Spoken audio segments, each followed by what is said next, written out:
वसिष्ठापरि ज्ञानयोगेश्वरासे कवी वाल्मिका कवी वाल्मिका सारिखामान्य ऐसा नमस्कार माझा सद्गुरु रामदासा. जय जय रघुवीर समर्थ.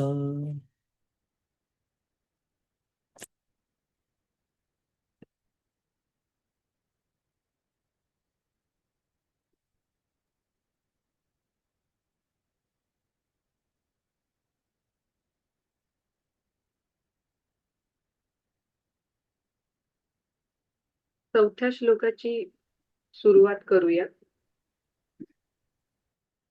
मना वासना दुष्ट कामानये रे, मना सर्वथा पाप बुद्धी नको रे, मना धर्मता नीती सोडू नको हो, मना अंतरी सार विचार राहो.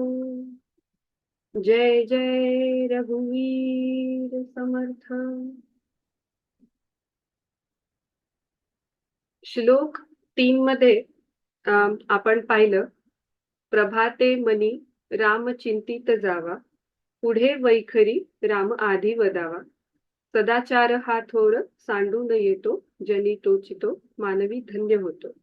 या श्लोकामध्ये आपण दिनचर्या कशी असावी किंवा सुरुवात दिवसाची कशी करावी याबद्दल समजून घेतलं होतं आणि सदाचाराबद्दल आपण समजून घेतलं होतं. तर ह्याच सदाचाराबद्दल आपण श्लोक 4 मध्येही अजून समजून घेणार आहोत.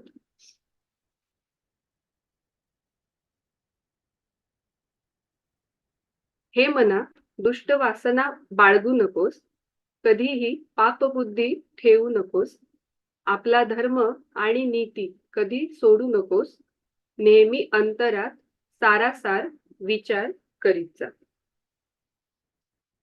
मग वासना इथे समर्थ रामदास मनाला सांगत आहेत की हे मना, वासना ज्या आहेत त्या दुष्ट असता कामा नये. मग वासना म्हणजे काय? तर कोणत्याही गोष्टीचं सुख अनुभवण्यासाठी मनामध्ये शारीरिक किंवा मानसिक किंवा भावनिक ओढ असणे म्हणजे वासना असं म्हणता येईल. मग ही वासना मनामध्ये कशी तयार होते? जेव्हा आपण एखादी गोष्ट पाहतो किंवा अनुभवतो तेव्हा त्याचे सूक्ष्म असे मनावरती ठसे उमटतात. त्यातून स्मृती तयार होते. चांगली किंवा वाईट स्मृतीची मनामध्ये नोंद घेतली जाते आणि हे ठसे मनात बीज रूपाने साठवले जातात.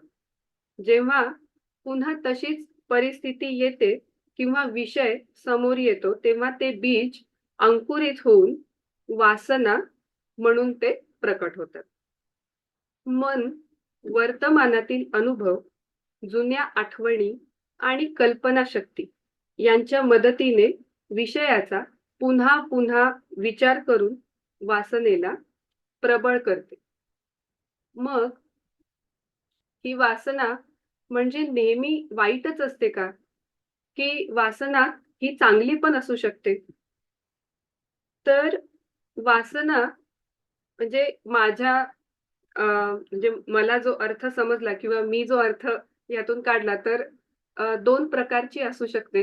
एक म्हणूयात आपण शुद्ध वासना आणि एक म्हणूयात दुष्ट वासना. मग शुद्ध वासना म्हणजे काय? तर निस्वार्थी भावनेने दुसऱ्यांना मदत करण्याची किंवा कुठल्याही क्षेत्रामध्ये ज्ञान मिळवण्याची, देवाच्या भक्तीमध्ये दंग होण्याची जी इच्छा आहे त्याला आपण शुद्ध वासना असं म्हणूया. आणि दुष्ट वासना दुष्ट वासना म्हणजे जी स्वार्थाने दुसऱ्याच्या वर होणारा दुष्परिणाम किंवा त्यामुळे दुसऱ्याचं होणारं नुकसान याचा विचार न करता अहंकार जपण्याच्या जपण्यासाठी जी इच्छा मनामध्ये झाली असते किंवा जी अवस्था येते त्याला दुष्ट वासना असं म्हणूया. जसा अग्नी घराचा नाशही करू शकतो आणि घरात अन्न शिजवून भूकही भागवतो, तसंच वासनेचंही आहे. तिला योग्य दिशा दिली तर ती साधना बनते आणि चुकीच्या दिशेला गेली तर व्यसन बनते. मग या दुष्ट वासनेबद्दल अजून जाणून घेऊया, की कसं समजायचं, की आता जी वासना निर्माण झाली आहे ती दुष्ट आहे की चांगली आहे?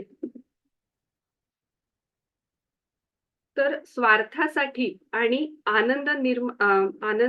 आनंदासाठी निर्माण झालेली मनाची अतृप्त अवस्था म्हणजे दुष्ट वासना. दुष्ट वासना ही कशासाठी निर्माण होऊ शकते तर संपत्ती मिळवण्यासाठी, यश मिळवण्यासाठी कुठल्याही विषयामध्ये किंवा बाह्य विषयांवर इंद्रियांची असलेली आसक्ती, काहीतरी ऐकणं, काहीतरी पाहणं, कशाची तरी चव घेणं, सत्तेची हाव ह्या ज्या वासना आहेत ह्या यांना दुष्ट वासना असं आपण म्हणू शकतो. इथे काय होतं दुष्ट वासनेमध्ये, की सगळा जो फोकस आहे तो माझं सुख, माझा फायदा, माझा अहंकार या भोवती सतत तो फिरत असतो. आणि ही वासना पूर्ण झाली तरी क्षणिक समाधान किंवा आपण त्याला अ, एक तात्काळ मिळालेली तृप्ती म्हणू शकतो. पण ती परत परत अनुभवण्याची खूप इच्छाही त्याच्यातून तयार होते. आणि जेव्हा ती इच्छा पूर्ण होत नाही, तेव्हा त्यातून प्रचंड राग, मत्सर किंवा नैराश्य जाणवायला लागतं. ह्या भावना जेव्हा निर्माण होतायत, त्यातून आपण लक्षात घेऊ शकतो, की अ, ही जी वासना आहे, ही चांगली आहे, की दुष्ट आहे. ज्या विचाराचा ध्यास लागला असेल, त्याने जर झोप येत नाहीये किंवा कामामध्ये काम तर करतीये, पण कामात लक्ष नाही लागत आहे. सारखे दुसरेच विचार येतायत. ह्यामुळे मानसिक शांतता जी आहे ती बिघडल्यासारखी जाणवतीये. हे हे पण एक त्याचंच लक्षण आहे. आणि ह्यामुळे आपण त्या इच्छेचा गुलाम व्हायला लागतो. मग अशी ही जी दुष्ट वासना आहे, ती तयार झाली, की ती पूर्ण होईपर्यंत मन हे अस्थिरच असतं आणि ती कशीही पूर्ण करून घेण्यासाठी पापबुद्धी जन्माला येते. मग पापबुद्धीची आपण काही उदाहरणं समजून घेऊया, की कशी दुष्ट वासना निर्माण होते आणि त्यातून कशी पापबुद्धी जन्माला येते. समजा काहीतरी चटपटीत खावं वाटतंय, काहीतरी फास्ट फूड खाण्याची इच्छा होतीये. माहिती आहे, की ते खाणं शरीरासाठी योग्य नाहीये. पण मग आपली बुद्धी विचार करते, की सगळेच तर खातात. कुठे तेवढं खाल्ल्याने कुठे काय होतंय कुणाला? खाऊयात, मनाची इच्छा होतीये तर. किंवा भूक नसतानाही काहीतरी आवडीचं समोर आलंय, तर मग असं वाटतं, की खाऊयात. थोडंसं खाल्ल्याने काय त्रास होणार आहे? तर इथे जी बुद्धी जी आहे ती थोडीशी त्या दुष्ट वासनेच्या आहारी जातेय. त्याला आपण इथे पापबुद्धी म्हणू शकतो. इथे त्यातून होणारं जे नुकसान आहे, जसं की पचनावर होणारे त्याचे परिणाम किंवा मनावर त्याचे होणारे परिणाम, मन अस्थिर होणं, कामात लक्ष न लागणं किंवा अभ्यास करताना कॉन्सन्ट्रेट न होणं. तर हे सगळं आपण काय खातो, कशाप्रकारे खातो ह्यावर अवलंबून असतं. हे माहीत असूनही आपण ती कृती करायला जातो. नंतर आपण एक अभ्यासाचे उदाहरण इथे घेऊ शकतो, की विद्यार्थ्याला जर फक्त मला चांगले मार्क्स मिळवायचे आहेत अशी इच्छा आहे, मग ते अभ्यास मी किती खोलवर करतोय, मी किती ज्ञान मिळवतोय ह्यापेक्षा कॉपी करणं, चिटिंग करून परीक्षेमध्ये मार्क्स मिळवणं यावर जर फोकस जात असेल, तर त्याच्यातून काय होतं की स्वतःची फसवणूक किंवा पालकांची फसवणूक, शिक्षकांची फसवणूक केली जातीये. आणि ह्या गोष्टी त्यावेळेस लक्षात येत नाहीत. फक्त मार्क्स मिळवण्यावरतीच तो एक शॉर्टकट निवडलेला असतो.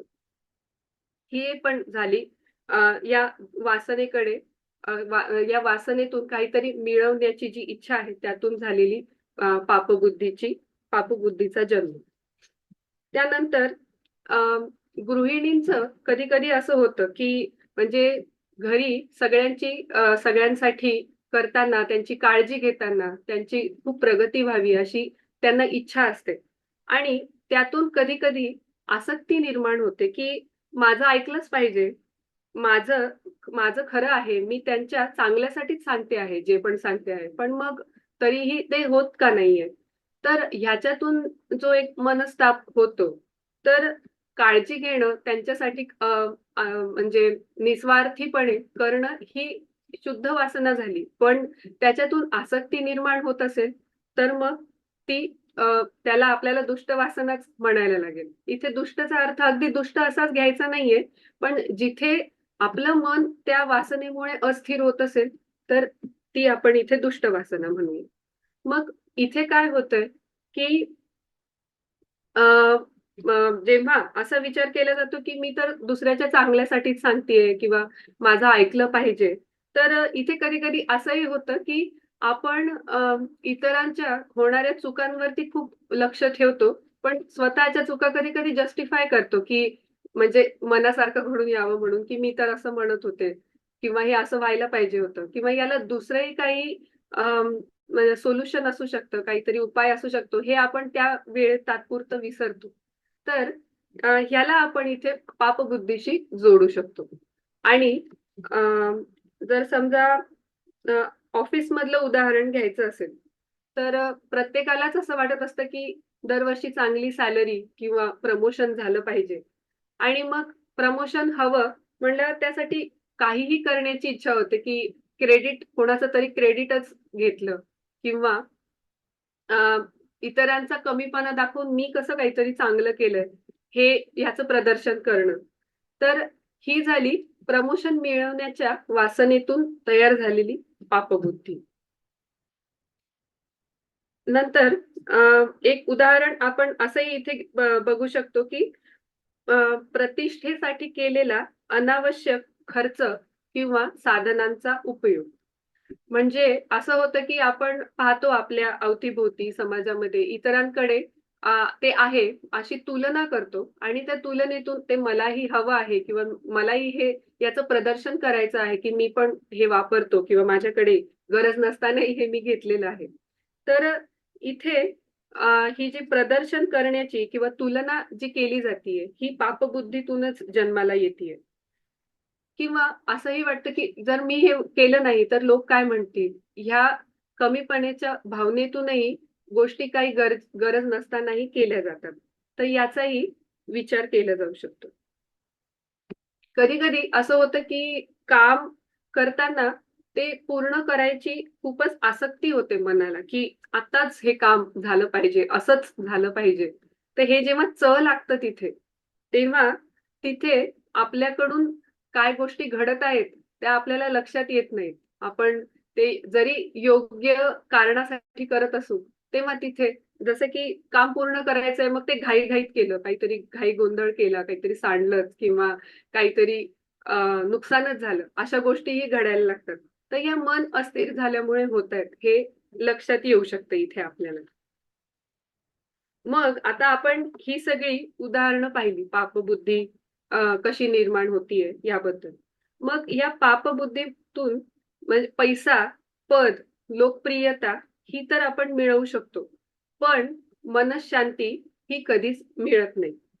कारण या पापबुद्धीतून जे काही मिळवलं आहे, ते खूप क्षणिक आहे आणि ह्यामुळे आपले जे अनैतिक वर्तन करण्याची प्रवृत्ती होत आहे, ती मनाला दूषित करत जाते.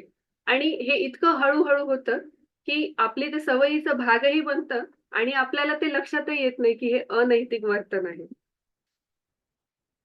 म्हणून समर्थ रामदास सांगतात, कोणत्याही परिस्थितीत मोहाला बळी न पडता तू आपले धार्मिक कर्तव्य आणि नैतिक वर्तन कधीही सोडू नको. मग आता नीती. नीती म्हणजे काय? तर नीती म्हणजेच सदाचार. आता आपण सदाचाराचे काही संकल्पना आधीच्या श्लोकामध्ये पाहिल्या आहेत. तर त्याच्यासोबतच योग्य आणि अयोग्य यातील फरक समजून घेऊन केलेले वर्तन म्हणजे नैतिक वर्तन. जरी त्याचे परिणाम तात्काळ फायद्याचे नसले हे माहीत असलं, तरीही ती नीती टिकवून सचोटीने केलेलं काम म्हणजे नैतिक वर्तन. असं होतं की जर त्याच्यात फायदाच नाहीये तर कशाला करायचं असं म्हणून कधी-कधी ते त्यावेळी सोडून दिलं जातं. पण जर तिथे टिकवून ठेवलं तर त्यातून आपलीच जे नीतिमूल्य आहेत, त्यांचे संवर्धन होत असते. ते आपण तिथे जोपासलं पाहिजे. आता आपण जी उदाहरणं पाहिली, तीच उदाहरणं परत एकदा पाहूयात, की त्याच्यामुळे नीतिमूल्यांचा ऱ्हास कसा होतो ते लक्षात येईल. आपण उदाहरण पाहिलं होतं, की म्हणजे अ, जरी म्हणजे आपण समजा एखादा विद्यार्थी चीटिंग करत आहे किंवा चीटिंग करून मार्क्स मिळवत आहे. तर ह्यात इथे नैतिक वर्तन काय असू शकतं? तर कमी मार्क्स आले तरी चालेल, पण मी प्रामाणिक मेहनतीने मी स्वतः अभ्यास करून जेवढं ज्ञान मिळवू शकेल, तेवढं माझं मिळालेलं फळ असेल. तेवढं माझे मार्क्स मला मान्य असतील. आता जेव्हा असा विचार होत नाही आणि चांगले मार्क्स मिळवायचे म्हणून वेगळीच काहीतरी धडपड केली जाते, तर मग त्यातून कसा ऱ्हास होतोय? तर स्वतःच्या कष्टावर विश्वास न ठेवता खोट्या मार्गाने जाण्याची इच्छा होतीये यश मिळवण्यासाठी. म्हणजे प्रामाणिकपणा या मूल्याचा इथे ऱ्हास होतोय असं म्हणता येईल. किंवा स्वतःच्या ज्ञानावरून विश्वास उडतो आणि दुसऱ्यावर अवलंबून राहण्याची इच्छा होते. कारण इथे आत्मविश्वास कमी होतो आहे. आत्मविश्वास हे मूल्य आणि स्वावलंबन हे मूल्य इथे याचा ऱ्हास पावत आहे का? नंतर कॉपी करणं हे स्वतःशी, शिक्षकांशी किंवा पालकांशी ही केलेली फसवणूक आहे. तर मग इथे नैतिकता हे ह्या मूल्यावरती काम केलं पाहिजे का? यावर विचार करता येऊ शकतो. कष्टाशिवाय फळ मिळवण्याची सवय लागते. मेहनत घेण्याची जी वृत्ती आहे ती कमी होते. त्याचप्रमाणे नियमांचे उल्लंघन करण्याची सवय लागते. तर आता ही गोष्ट किती छोटी आहे, की चीटिंग शाळेत असताना कधीतरी चीटिंग केली होती. थोडंसं कोणाला तरी विचारून उत्तरं लिहिली किंवा कॉपी केली होती. तर असं वाटतं, की आता याचं काय? आता काही त्याचा संबंधच नाही राहिलाय. पण खरं तर असं नाहीये. आपली ही जी नीतिमूल्य आहेत किंवा मनामध्ये ह्याची जी एक सवय तयार झालीये, त्याच्याने बऱ्याच गोष्टी घडत जातात, ज्या आपल्याला लक्षात येत नाही. जसं की इथे ही जी शॉर्टकट मारण्याची पद्धत होती, त्यामुळे भविष्यात व्यावसायिक किंवा वैयक्तिक आयुष्यात सुद्धा अपयशाचे हे कारण होऊ शकते. आता अजून एक उदाहरण घ्यायचं झालं तर जेव्हा ऑफिसमध्ये काही प्रोजेक्ट डिलिव्हरी आहे, त्याचं प्रोजेक्ट डिलिव्हरीचं प्रेशर आहे. मग त्या प्रेशरमध्ये सेफ्टी आणि क्वालिटी ह्या 2 गोष्टी कॉम्प्रोमाईज न करता मला माझा प्रोजेक्ट डिलिव्हर करता आला पाहिजे. की फक्त प्रेशर आहे म्हणून आता मी तो घाई गडबडीत करून देणार आहे. वेळेवरती मी तो जे काय माझं माइलस्टोन आहे, ते मी अचीव्ह करेन आणि नंतर येणारे प्रॉब्लेम नंतर बघू. असं जर केलं, तर त्याच्यातून म्हणजे प्रोजेक्टमध्ये होणारं नुकसान तेही आहेच, पण मला जी सवय लागत आहे, ती मला कायम सोबत करणार आहे. पुढे येणाऱ्या प्रत्येक अडचणीमध्ये मला त्यामुळे माझ्या ज्या नीतिमूल्यांमध्ये ऱ्हास होतो आहे, तिथे खरंच जास्त काम करायला लागू शकतं. आणि अ, असंही म्हणू शकतो, की जिथे अ, मी स्वच्छ मनाने भविष्यात सांगू शकेन, की हा प्रोजेक्ट मी केला होता किंवा अभिमानाने मी सांगू शकेन. तर ही अवस्था कधी येते जेव्हा आपण ती खरंच प्रामाणिकपणे केलेली असते, खूप मेहनतीने केलेली असते. पण जिथे आपल्यालाच माहिती असतं की आपण काहीतरी पापबुद्धीने इथे कृत्य केलेलं आहे, तर त्याचा भविष्यात आपल्याला कधीच अभिमान वाटत नाही केल्याचाही. कारण आपल्याला मनात कुठेतरी ते माहिती असतं की आपण तिथे काय जुगाड केलेला असतो. म्हणून इथे नीती सोडली तर माणूस पुढे जाऊ शकतो हे आपल्याला लक्षात येतंय. त्याला यशही मिळणार. पण तो आतून पोखरला जात असतो. त्याची जी नीतिमूल्य आहेत, ती तिथे बदलत जात असतात. इथे त्याचं निरीक्षण करायला हवं. मग म्हणून इथे समर्थ रामदास सांगत आहेत, की "हे मना, नेहमी अंतरात सारासार विचार करीत जा आणि मग निर्णय घेत जा." मग आता सारासार विचार करायचं म्हणजे काय करायचंय? तर स्वतःला प्रश्न विचारायचे, की मी जे करतोय ते खरंच योग्य आहे का? याचा परिणाम माझ्यावरच नाही तर इतरांवर काय होईल? हा निर्णय मी शांत मनाने घेतोय का? आता माझं मन स्थिर आहे का? इथे सारासार विचार करण्यासाठी आपण या श्लोकामध्ये जे पाहिलं, वासना, पापबुद्धी आणि नैतिक वर्तन. तर यासाठी मला समजलेल्या काही मी छोट्या स्टेप्स लिहिल्यात, की सारासार बुद्धीने विचार कसा करता येऊ शकतो. तर पहिले तर अ, आपल्याला दिवसभरामध्ये जेव्हा अ, आपण विचार करतो तेव्हा कुठल्याही कृतीनंतर एक छोटासा विचार केला जाऊ शकतो, की ही कृती कुठल्या वासनेतून होते आहे का? इथे कुठली वासना निर्माण होतीये का? मग ही वासना चांगली आहे की दुष्ट आहे? मग ठीक आहे, लक्षात आलं की ही दुष्ट वासना आहे. कारण याचे काहीतरी मनावरती, शरीरावर परिणाम होत आहेत. राग येतोय किंवा मन अस्थिर आहे, लक्ष लागत नाहीये. ह्यावरून लक्षात येईल की ही वासना काही चांगली नाहीये. ही दुष्ट वासनेतून अ, अ, आपल्याला आपली ही मनस्थिती होतीये. मग आता कळालंय दुष्ट वासना आहे. मग इथे लगेच दाबायची आहे का ती, की नाही, नाही ही दुष्ट वासना आहे. आता आपल्याला असं नाही करायचंय. तर नाही, असं नाही करायचं. पहिले तर फक्त निरीक्षण करायचं, की ही एक वासना, मी एक वासना पाहतोय किंवा पाहते, पण मी ती नाहीये. ही फक्त आता आलेली एक मनाची स्थिती आहे. मग या निरीक्षणातून काय होणार आहे, की आपोआपच आपण विवेक जो आहे म्हणजे आपण तिथे सजग राहून विचार करू, की अच्छा मग आता ह्या वासनेतून पापबुद्धी निर्माण होतीये का मी काहीतरी इथे सद्बुद्धीने करायचा विचार करतीये. आपोआपच म्हणजे इथे पापबुद्धी नष्ट व्हायला लागेल आणि नीतीपूर्वक योग्य काय ते ठरवून त्याच्यावरून आपल्याला निर्णय घेण्यासाठी मदत होऊ शकते. मागे एकदा प्रश्न आलेला, की जेव्हा आता असं कुठलीही सवय लावायची आहे स्वतःला, तर त्यामध्ये सातत्य टिकवणं जमत नाही किंवा अजून एक प्रश्न होता, की गीतेचा अभ्यास करत आहेत, पण त्याच्यामध्ये मध्ये-मध्ये अडथळा येतो, सातत्य राहत नाही. तर इथे काय करता येऊ शकतं? तर मला असं वाटतं, की सगळ्यात मोठी गोष्ट जी आपण लक्षात घेतली पाहिजे कुठलीही सवय लावताना, की त्याच्यातून काहीच परफेक्ट आउटकमचा विचार नाही केला पाहिजे पहिल्या दिवशीच, की मला अर्धा तास एक्सरसाइज रोज करायची आहे. मला सकाळी 5 वाजताच उठून ती करायची आहे.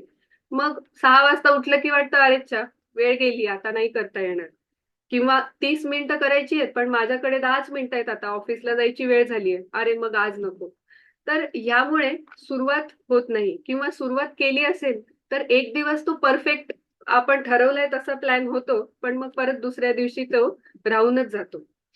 मग इथे काय करायचंय, की छोट्या-छोट्या स्टेप्स घ्यायच्यात. खूप छोटी पावलं आपण घेऊ शकतो, की मी रोज 5 मिनिटं करेन. आता 5 मिनिटं काढणं तेवढं अवघड नाहीये 30 मिनिटं काढण्यापेक्षा. मग मला ज्या दिवशी जमतंय मी त्या दिवशी 30 मिनिटं करेन. पण ज्या दिवशी जमत नाहीये त्या दिवशी मी खाडा नाही पडू देणार. मी 5 मिनिटं तरी करेन. असा इथे आपण स्वतःसाठीच नियम लावू शकतो.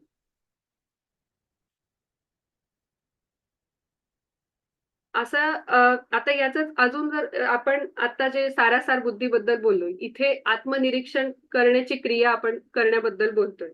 तर मग या आत्मनिरीक्षणाच्या क्रियेबद्दलही असं नाही होणार, की पहिल्याच दिवशी सगळ्याच गोष्टी घडल्या, की वासना काय आहे कळालं, लगेच पापबुद्धी पण लक्षात आली. तर हळू फक्त पहिले तर निरीक्षण करायचंय. तर त्यावरती फोकस केला जाऊ शकतो. आता दुसरी याच्यामध्ये टिप म्हणता येईल की फिक्स वेळ ठरवायची नाहीये की मी सकाळी उठल्यावर 5 वाजता चिंतन करणार आहे किंवा मला दुपारी वेळ मिळतो मग मी दुपारी चिंतन करणार आहे. तर आपल्याला माहितीये की आपल्या या धकाधकीच्या जीवनामध्ये काहीतरी गोष्टी अचानक येतात आणि त्यामुळे आपल्याला त्या गोष्टी त्यावेळेस करणं जमत नाही. तर मग एक वेळ ठेवण्यापेक्षा तिथे आपण काही असे ट्रिगर पॉइंट्स ठेवू शकतो की जे आपले दिवसभरातले अगदी मस्ट डू असतात की करतोच आपण. जसं की दात घासणं असेल किंवा अंघोळ किंवा झोपण्यापूर्वी अशा काही वेळा आहेत की ज्या ठरवायच्या की वेळ नाही ठरवायची इतक्या वाजता करायचं पण त्या ती कृती करताना किंवा त्या कृतीच्या आधी किंवा नंतर लक्षात ठेवायचं की हे मला करायचं आहे. जसं की आता मला माझ्या वासनांचा अभ्यास करायचा आहे की मला कशा प्रकारच्या वासनांची इच्छा माझ्या मनात होती आहे. दुष्ट आहेत की चांगल्या आहेत. मग मी सकाळी दात घासताना सकाळी जर विचार केला की मना दुष्ट वासना कामा नये रे. म्हणजे इथे मला सकाळीच एक बीज पेरलं जात आहे मनामध्ये की मी इथून पुढे चांगला विचार करेन किंवा चांगल्या विचारांचा अ, सौरभ दादा तुम्हाला काही बोलायचंय का? Okay sorry.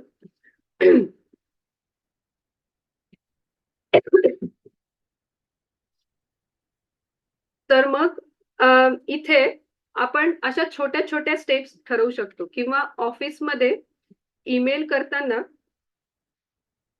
अ, ईमेल करण्याआधी एक छोटासा विचार केला जाऊ शकतो, की आता मी ईमेल करण्याआधी अ, मना वासना मना सर्वथा पापबुद्धी नको रे.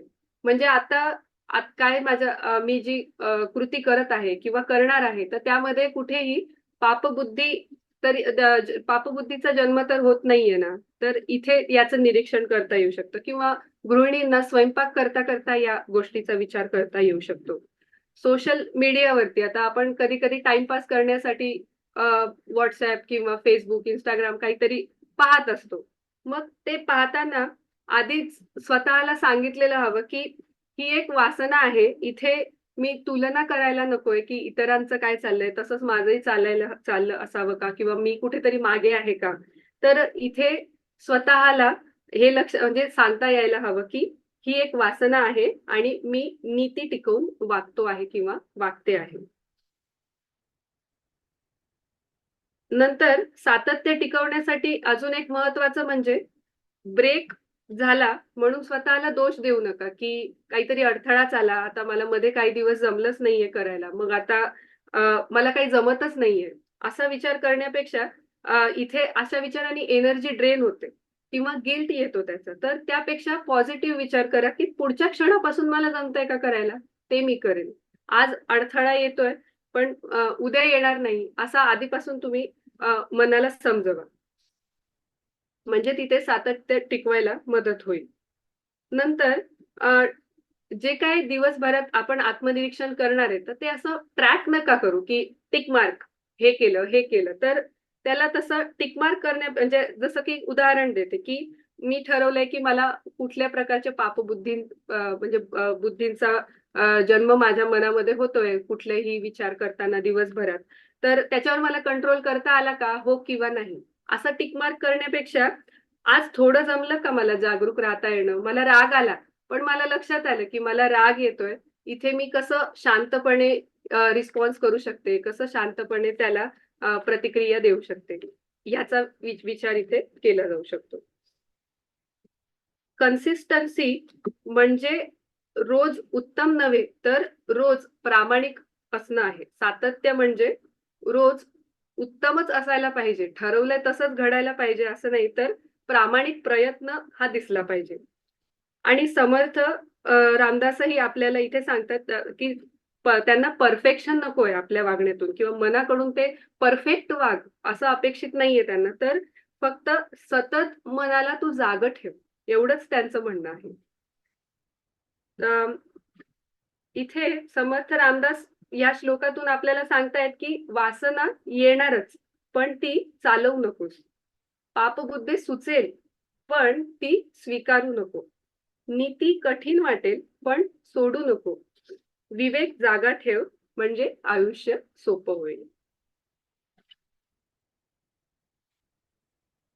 सौरभ दादा, वा. तुम्हाला मांडायचंय पुढे? देवश्रीताई, देवश्रीताई, तुम्ही खूप छान आणि समर्पक भाषेमध्ये या संपूर्ण श्लोकाचा अर्थबोध केलात. आता आपण याच्या छोट्या छोट्या बारीक कंगोऱ्यांना उलगडून बघणार आहोत. या कॉलवर असलेल्या सगळ्यांनी आज एक गोष्ट मनाशी नक्की ठरवा. तुम्हाला जर या श्लोकाचा अर्थ जर आज कळला आणि कळला म्हणजे कळण्यापासून वळण्यापर्यंतचा प्रवास आहे. शब्दांचे अर्थ लक्षात येतात, पण ते अर्थ माझ्या जीवनाचा किंवा माझ्या चरितार्थाचा किंवा माझ्या कर्मगतीचा पाया आहे का, ह्याचा सर्वकष विचार ज्याचा त्यांनी करायचा आहे. या श्लोकामध्ये 5 महत्वाचे शब्द आले ज्याच्या भोवती हा श्लोक सर्वार्थाने फिरतो.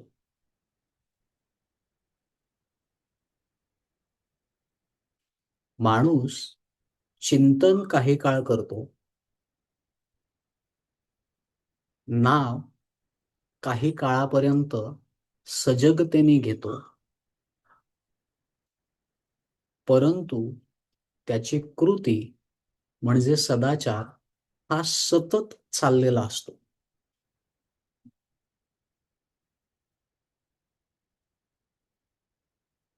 चिंतन हे औषधाच्या गोळीसारखं असतं.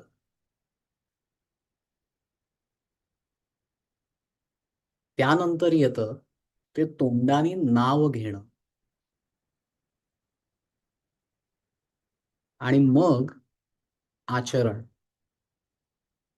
ज्या वेळेस आपण शुद्धीत असतो म्हणजे जागे असतो, त्यावेळेला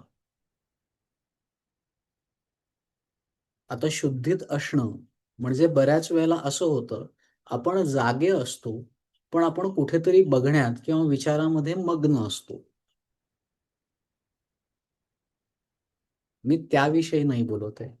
ज्यावेळेस आपण प्रेझेंट मध्ये असतो आणि जागे असतो, त्यावेळेस आपण सतत काही ना काहीतरी काम हे करत असतो. मग ह्या तिन्ही गोष्टींच्या मुळाशी मग मी चिंतन काय करतो, मी नाव काय घेतो, या मुखात काय आहे आणि माझ्या वर्तनात काय आहे, ह्या सगळ्याच्या मुळाशी काय आहे, म्हणजेच विचार, उच्चार आणि आचार याच्या मुळाशी जे आहे ते आहे वासना.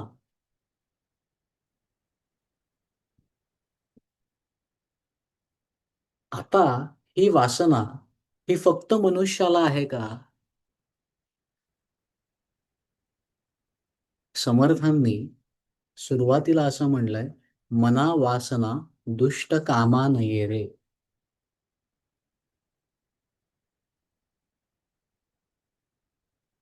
ज्याच्यामध्ये मन नावाचा एलिमेंट आहे आणि ज्याचं विकसन होऊ शकतं, तो मानव.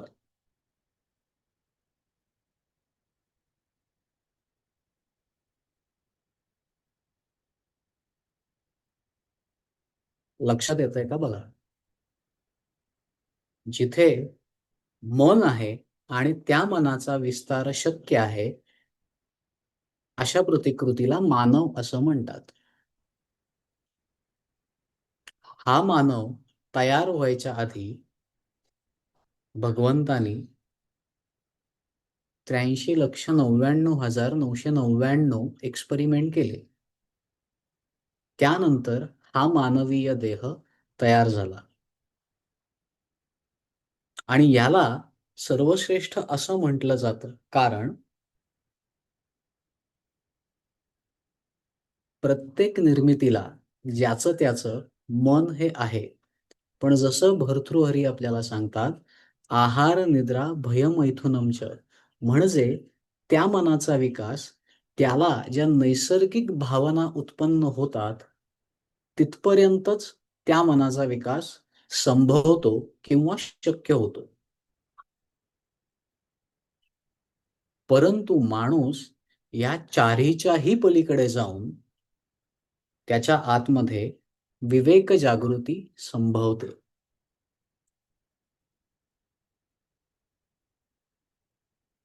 सो हा श्लोक जो आहे तो मानवाच्या मुळापासून सुरुवात होतो, तो त्याच्या परमोच्च बिंदूच्या इव्होल्युशन पर्यंत जाण्याचा मार्ग सुनिश्चित, हमखास, गॅरंटेड असा मार्ग या 4 ओळींमध्ये दडलेला आहे.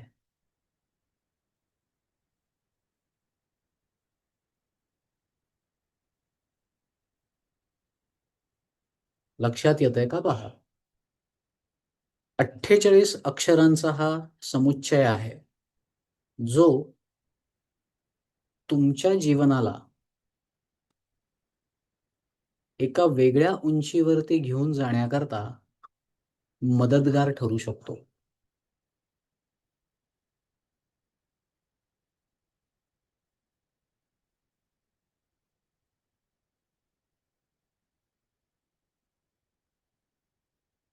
विचारांपासून म्हणजेच वासनेपासून विवेकापर्यंतचा हा प्रवास आहे, जो आज आपण टप्प्याटप्प्याने बघणार आहोत.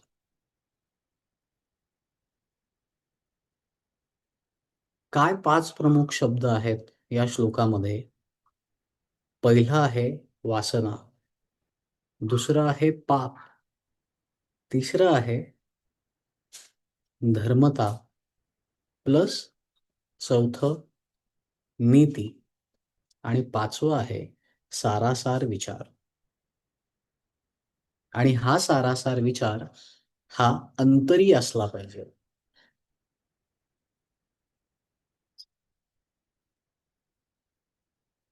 एक एक शब्दाला त्याचे वेगवेगळे कंगोरे आपण नीट तपासून घेऊ.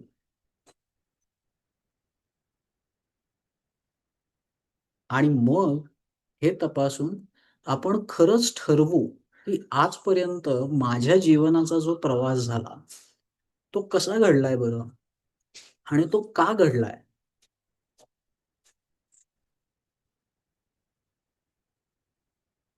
एका साधकांनी प्रश्न विचारला होता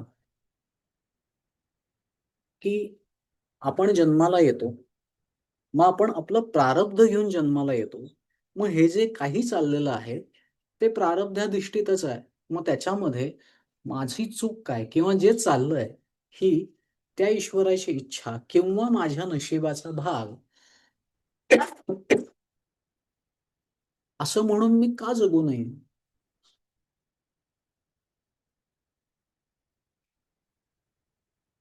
प्रश्न मार्मिक आहे आणि बरोबर पण आहे. त्या सगळ्याचं डिकोडिंग या निष्क्रियवादापासून किंवा या निष्क्रियपडून सकारात्मक सक्रियतेकडे कसं जायचं हे समर्थांनी या श्लोकात सांगितलंय.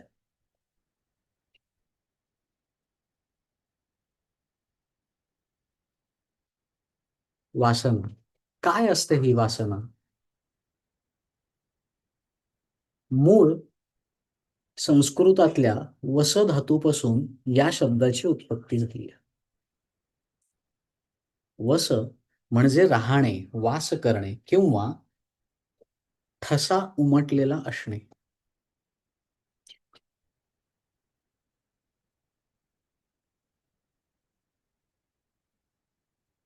म्हणजे आपल्या चित्तावरती खोलवर ज्या गोष्टींचे जन्मानुजन्मांचे संस्काराचे जे ठसे उमटलेले आहेत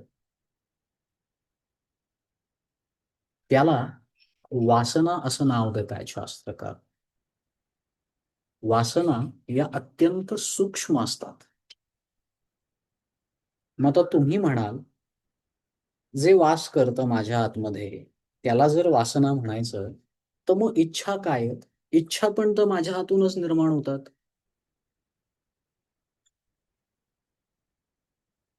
मग वासना आणि इच्छा हे काय आहे बरं? तर वासना ज्या अत्यंत खोलवर आपल्या चित्तवृत्तीमध्ये स्टोअर्ड असतात अशांना म्हटलं जातं. परंतु इच्छा ही तात्पुरती असते किंवा तुम्ही ज्या परिस्थितीमध्ये आहात तुमच्या सभोवतालच्या गोष्टीतून जे जन्माला येतं ती इच्छा.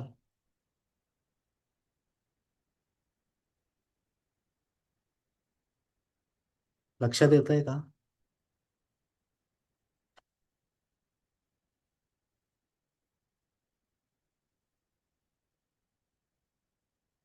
नाही.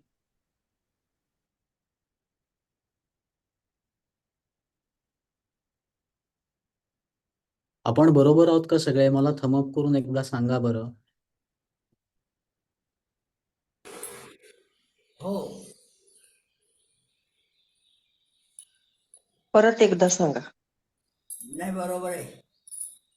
काय परत एकदा समजून घ्यायचंय? इच्छा आणि वासनाचं जे सांगितलं ना ते. बर बर उदाहरण दिलं तर जास्त नीट कळेल. येईल. उदाहरण येईल.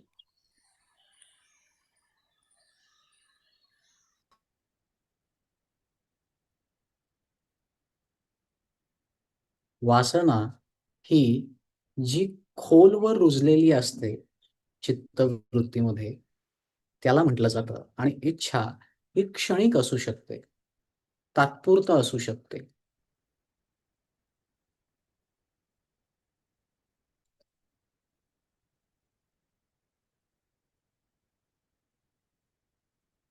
पुढे हे झालं त्याचं स्वरूप.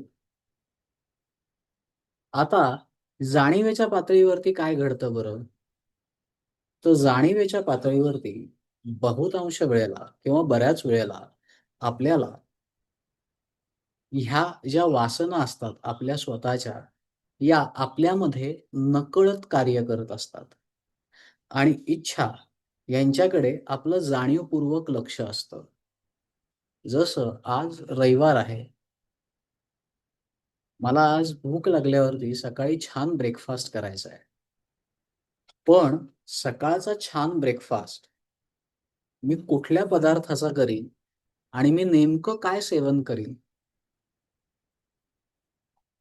हे माझ्यावरती असलेले संस्कार आणि त्या संस्काराच्या पोटाशी असलेली माझी वासना हे ह्या दोन गोष्टी माझा आत्ताचा निर्णय किंवा आत्ता मी ब्रेकफास्टमध्ये काय खाणार आहे हे ठरवतात.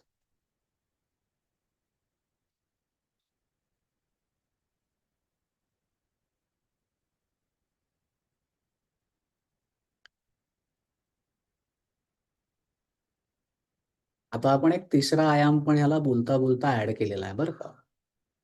वासना, इच्छा आणि संस्कार.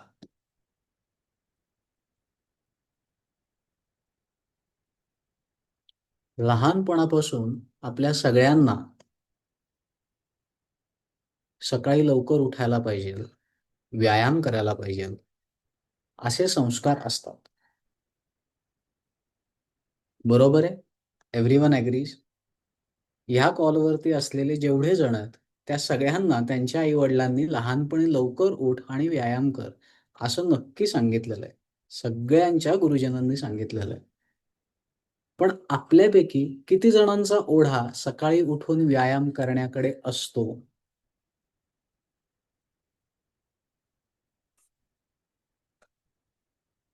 म्हणजे संस्कार तर आहे,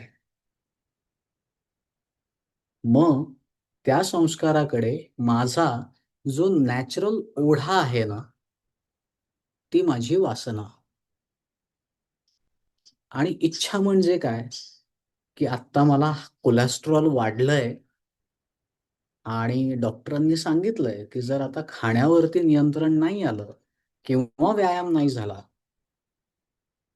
तर मग परिस्थिती कठीण आहे. मग ह्या परिस्थितीतून माणूस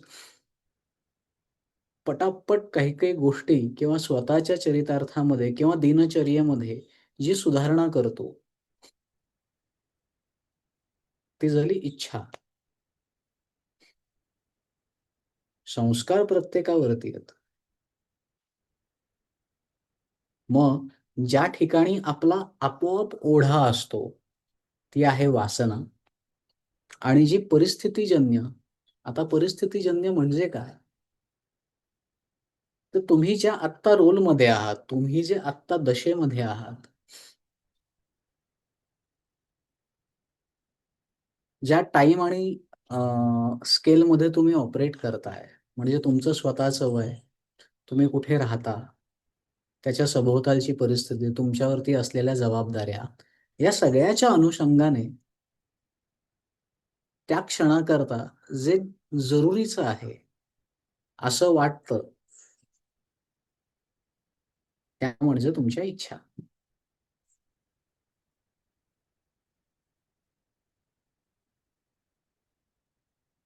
मुक्ती आपल्याला जर हवी असेल तर इच्छांपासून आणि संस्कारांपासून मुक्ती ही सहज शक्य आहे. पण वासनांपासूनची मुक्ती ह्याकरता आधी स्वतःच्या वासना स्वतःला नीट तपासता यायला हव्यात.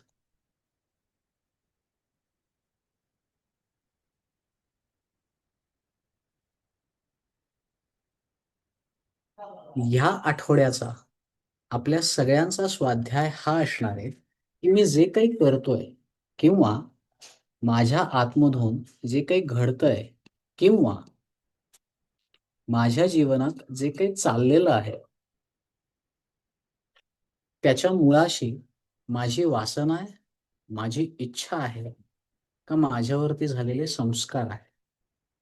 ह्याचं ज्याचं त्याला म्हणजे तुमचं तुम्हाला उत्तर माहिती असणं आवश्यक आहे. बरं, ते उत्तर तुम्ही मला सांगायचं नाहीये.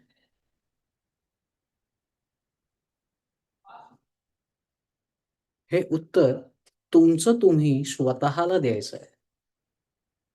आणि मग पुढचा प्रश्न येतो की मग मी आजपर्यंत जो या जीवनगंगेचा प्रवास अनुभवला, ह्यात माझ्या वासनांचा किती रोल होता, माझ्यावरच्या संस्कारांचा किती रोल होता आणि माझ्या इच्छांचा किती रोल होता.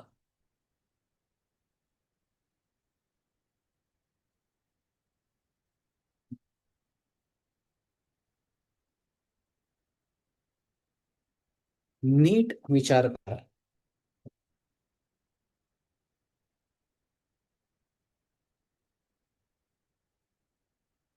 आता आणखीन एक साधं सोपं सरळ उदाहरण बघूया.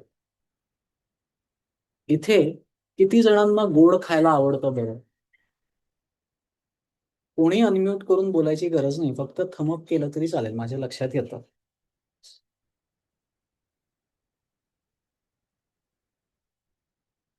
चला, म्हणजे 4 जण जागे आहेत आपल्या ह्याच्यात, 6 जण. Okay, fine.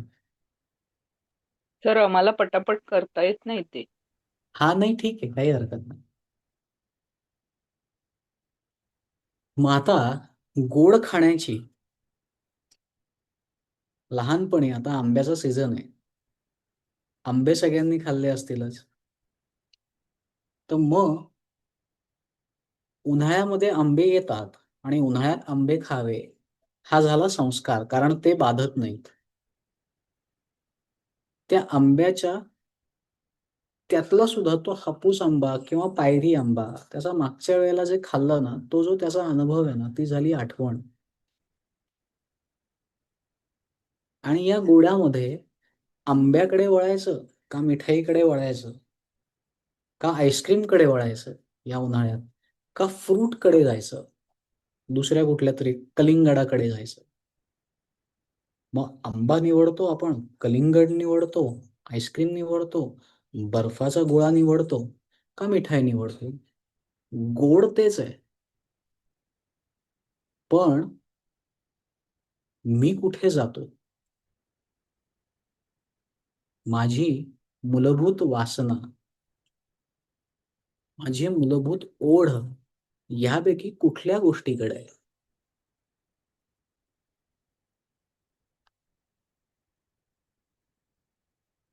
ह्याचं चिंतन घडायला हवं.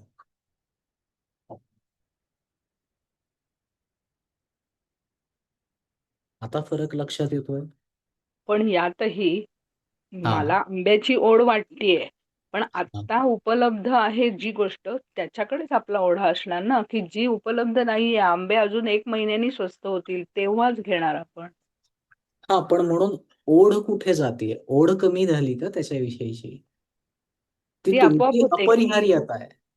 हम्म. तुम्ही आत्ता विकत घेऊ शकत नाही, ही तुमची या क्षणाची अपरिहार्यता आहे. पण म्हणून आंब्याचा विचार तुमच्या मनातून कुठे नष्ट झाला? आंब्याने तर मनात घर केलेलंच आहे ना. पण बरं, आता नुसतंच घर केलेलं बर्फाचा नाहीये. पण आता बर्फाचा गोळा उपलब्ध आहे, तेव्हा आपण जी उपलब्ध गोष्ट आहे त्याचाच विचार जास्ती करणार. मग ती इच्छा झाली. हा. ती इच्छा आहे ना. येस. गोड बरोबर. आवडतं हा संस्कार आहे. पण त्या गोडातल्या माझा कल कशाकडे आहे? आणि जर मला आत्ता आंबा खाण्याकडे माझा ओढा आहे, पण मला शक्य नाही, मग ह्या संस्कारातून जे जन्माला येतं ते चित्तावरती आणखीन घर करून जातं. मग ते गिल्ट असेल की मला खरंच आत्ता अरे अवघड आहे, किंवा अरे हे खूपच एक्सपेन्सिव्ह आहे, म्हणजे आपण खूप पैसे देतोय आवाच्या सवा.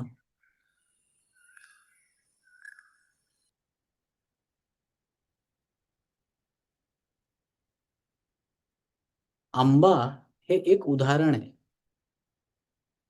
तुम्ही या भूतलावर जेवढा काळ व्यतीत केलेला आहे, त्या तुमच्या सगळ्या प्रवासाचा एकदा विचार करा. पण मागे हा स्वाध्याय दिला होता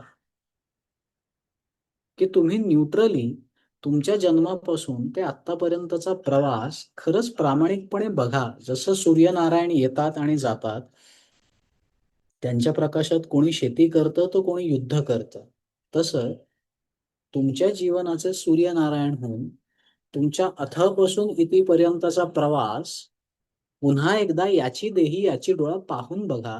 आणि मग विचार करा की माझं जीवन काय त्या वासना होत्या ज्याच्यामुळे मी काय काय करत गेलो, किंवा काय असे संस्कार होते, किंवा काय अशा माझ्या इच्छा होत्या.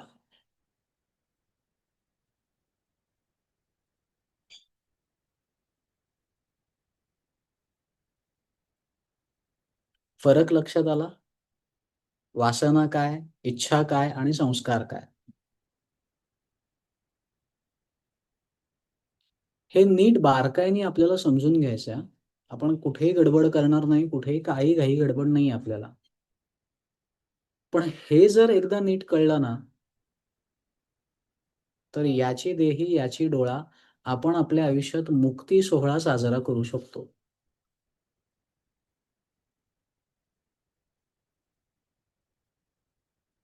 मग आता या वासनेला आणखीन थोडं नीट समजून घेऊयात. कारण समर्थांनी संस्कार आणि इच्छा असं तर इथे लिहिलं नाही, त्यांनी वासना लिहिल्यात. समर्थ जर वासनेला इतकं महत्व देत असेल, म्हणजे ती वासना जी आतमध्ये वसून आहे, जी आतमध्ये वसलेली आहे, तिला नीट समजून घेणं क्रमप्राप्त आहे. मग 3 प्रकारच्या वासना असतात.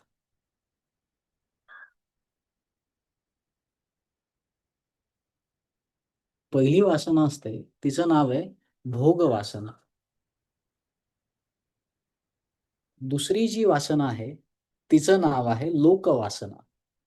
आणि तिसरी जी आहे, ती आहे शास्त्र वासन.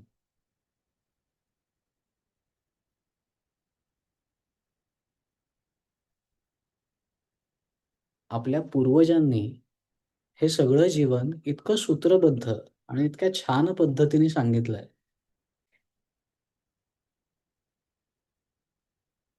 परंतु प्रचलित जगतामध्ये सारासार विवेक काढून घेऊन आपल्याला जीवनाच्या एकाच पर्टिक्युलर अँगलचं दर्शन घडवलं जातं किंवा तोच अँगल सर्वश्रेष्ठ आहे असं भासवलं जातं आणि तोच आपल्या जीवनाचा मापदंड किंवा जीवनाचं यश आणि अपयश ठरवणारा मानबिंदू म्हणून उदयाला येतो. म्हणजे यातली जी पहिली भोगवासना जी आहे ना, आज आपलं सगळं आयुष्य बघा, विषय सुखांचा आपण किती चांगल्या पद्धतीने आणि किती उत्तमातल्या उत्तम विषयांचं सेवन करण्याची आपली क्षमता आहे, याच्यावरती आपल्या जीवनाचं साफल्य ठरवत असतो का नाही? स्वतःला प्रश्न विचारा. सोपं करू आणखीन. माझ्याकडे मारुती 800 आहे. दुसरीकडे होंडा सिटी आहे आणि तिसरीकडे मर्सिडीज आहे. कोणाला जास्त यशस्वी आपण समजू? स्वाभाविकपणे इथे बसलेल्या सगळ्यांचं उत्तर एकच असणार आहे, जो मर्सिडीज मधून फिरतोय ना, तो जास्त यशस्वी आहे बाबा. आणि हे कळत न कळतपणे तुम्ही तुमच्या मनाशी ठरवून टाकलेलं आहे की हे असंच आहे.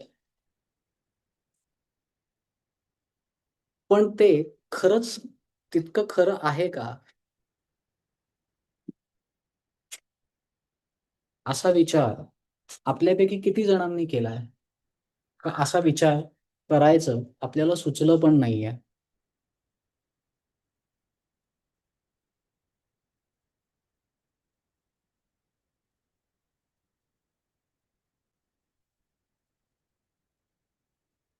लक्षात येतंय का?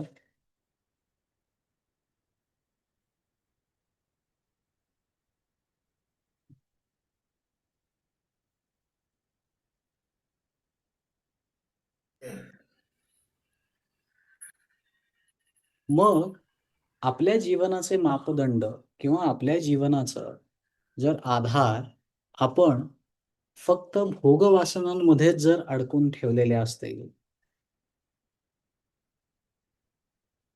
आणि त्यानुसारच आपण जर आपल्या जीवनाचा आत्तापर्यंतचा प्रवास आरंभून इथपर्यंत पोचलेलो असू, तर याविषयी सखोल चिंतन होऊन कोर्स करेक्शन आता तरी करणं गरजेचं आहे. कारण या फक्त एकाच टाईपच्या वासना झाल्या. मग दुसऱ्या टाईपच्या ज्या वासना आहेत त्या म्हणजे आपल्याला लोकांमध्ये प्रतिष्ठा मिळायला हवी. याला पाश्चिमात्य शास्त्रकारांनी किंवा पाश्चिमात्य सायकोलॉजिस्टनी त्यातले एक प्रसिद्ध होते मॅस्लोज म्हणून. त्या मॅस्लोजनी याला मॅस्लोज नीड हायरार्की असं पण एक नाव दिलं. म्हणजे माणसाला पहिल्यांदी बेसिक गरजा असतात. त्यांनी 5 स्तर जीवनाचे डिफाईन केले. मग अन्न, वस्त्र, निवारा पहिली. मग ते झाल्यावरती प्रोफेशनल एफिशियन्सी, मग सोशल रिकग्निशन आणि सर्वोच्च पातळीवरती त्यांनी जे सांगितलं ते म्हणजे सेल्फ ॲक्च्युअलायझेशन. ह्या गरजा हे फक्त गरजांपर्यंतच गेले. पण त्या गरजेच्या मुळाशी जे आहेत ना, त्या वासना, माझा मूलभूत ओढा कशाकडे आहे? म्हणजे माझा मूलभूत ओढा आत्मसाक्षात्काराकडे आहे का विषय सुखांचं सेवन करणं हा माझा मूलभूत कल आहे? बरं, आणि यात चूक आणि वाईट बिलकुल काही नाहीये बरं का. अध्यात्मशास्त्र तुम्हाला स्वतःविषयी गिल्ट देण्याकरता जन्माला आलं नाही.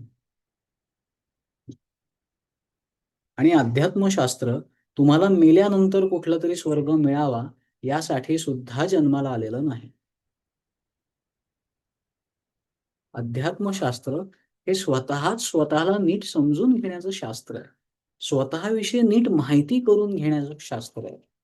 आणि मग मी जर माझ्या स्वतःला नीट कळलो ना, तर मी आत्ता जिथे आहे तिथून उन्नतीच्या जवळ एक पाऊल जाऊ शकतो.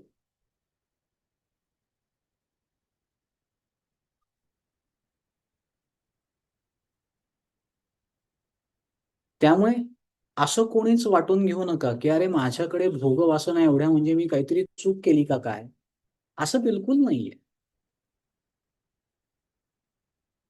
चूक आणि बरोबर ह्यापेक्षा या क्षणाची आवश्यकता आणि या क्षणाची माझ्या जीवनाची अनिवार्यता काय आहे, हे समजणं आणि ह्या समजेपर्यंत समर्थ आपल्याला घेऊन जाणार आहेत, ज्यालाच अंतरी सारासार विचार राहावा असं ते म्हणतात.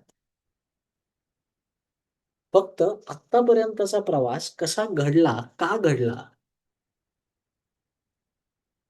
मी मुंबईच्याच गाडीत का बसलो? का नाही बाबा मी दीव दमणच्या गाडीत बसलो किंवा का नाही मी अंदमानच्या गाडीत बसलो? हे मला कळणं हे गरजेचं आहे. याच्याकरता मला माझ्या वासना नीट कळणं गरजेचं आहे.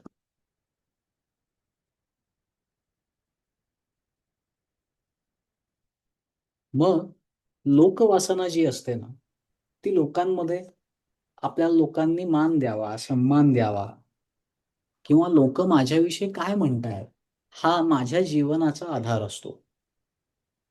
म्हणजे माझा नॅचरल कल तिकडेच असतो, की लोक काय म्हणतात बाबा. ते मला नावं तर ठेवत नाहीयेत ना. मग शक्यतो मी माझे जीवन जगताना सतत मनामध्ये आता मी हे करतोय, मग लोक काय म्हणतील? अरे मी ते करतोय, आता काय म्हणतील? हिंदीमध्ये खूप छान म्हण आहे, सबसे बडा रोग क्या कहेंगे लोग. मग लोकांचं मत हे माझ्या जीवन जगण्याचा आधार आहे का?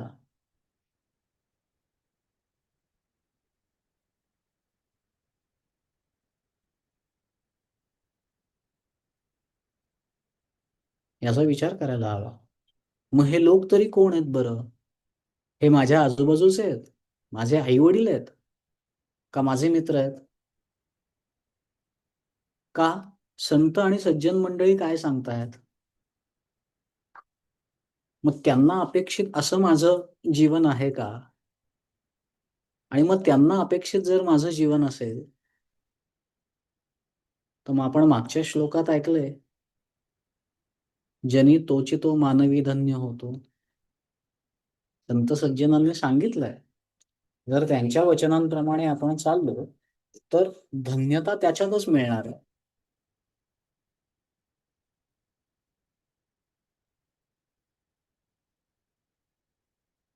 आणि मग ह्याच्या पुढची तिसरी वासना ती आहे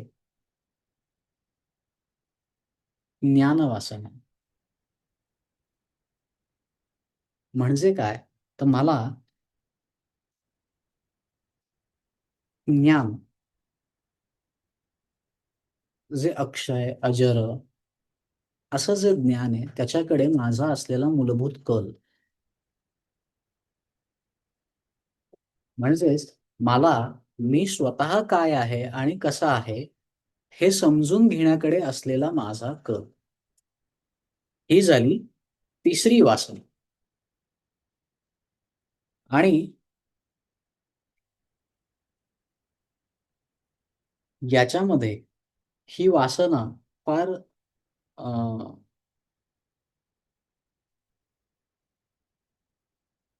ही वासना असावी, पण या वासनेच्या पलीकडे जाऊन जे जन्माला येतं ना, ते आहे अहंकार, म्हणजे अहम आकार. या वासनांच्या आधारावरती मी स्वतःला एक बंधनात किंवा एका इमेज मध्ये बांधतो. लक्षात येते का बघा. या 3 मूलभूत वासनांच्या आधारावरती मी माझ्या स्वतःची एक प्रतिमा तयार करतो स्वतःच्या मनामध्ये, आणि ती प्रतिमा जगण्याकरता माझा सतत स्वतःशी संवाद चाललेला असतो.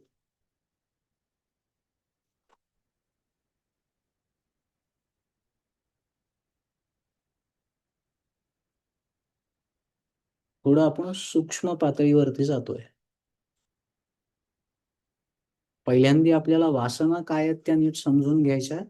मग या वासनांमधून पुढचं आपल्याला जे नीट समजून घ्यायचंय, ह्याच्यातून मी माझ्या स्वतःची काय एक इमेज बनवलेली आहे स्वतःच्याच मनात, आणि त्या इमेज सोबत किंवा ती इमेज जपण्याकरता माझा स्वतःशी सतत एक संवाद सतत चालू आहे. त्याला वेस्टर्न सायकोलॉजिस्टनी इनर व्हॉइस असंही म्हटलं.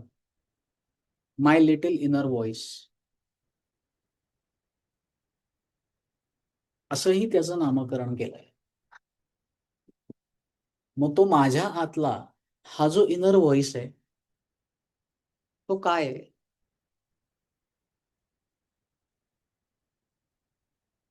इथपर्यंत आपल्याला जायचं. इथपर्यंत जसं देवश्रीताईंनी सांगितलं की तुम्हाला निरीक्षण करायचंय, तर या गोष्टींचं तुम्हाला निरीक्षण करायचं.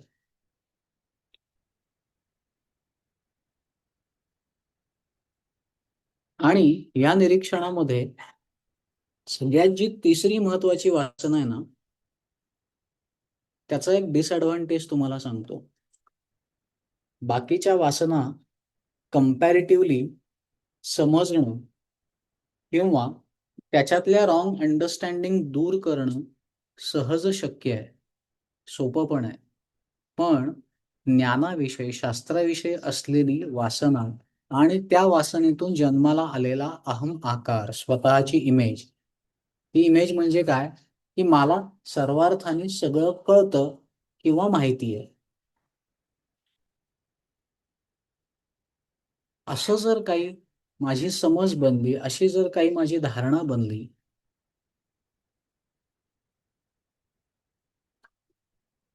तर मग गडबड होते. मग हे जे सूक्ष्म अहंकार मी स्वतःला जे बांधून घेतलंय एका इमेजमध्ये, एका प्रतिमेमध्ये, जी की प्रतिमा माझ्या वासना किंवा जी प्रतिमा माझ्या वासनांमधून जन्माला आलेली आहे,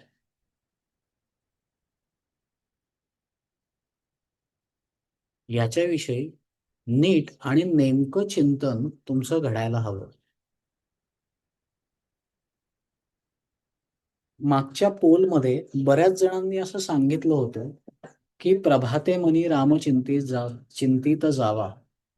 या युक्तीप्रमाणे चिंतन करायचं म्हणजे नेमकं काय करायचं याविषयी थोडा संभ्रम आहे मनात.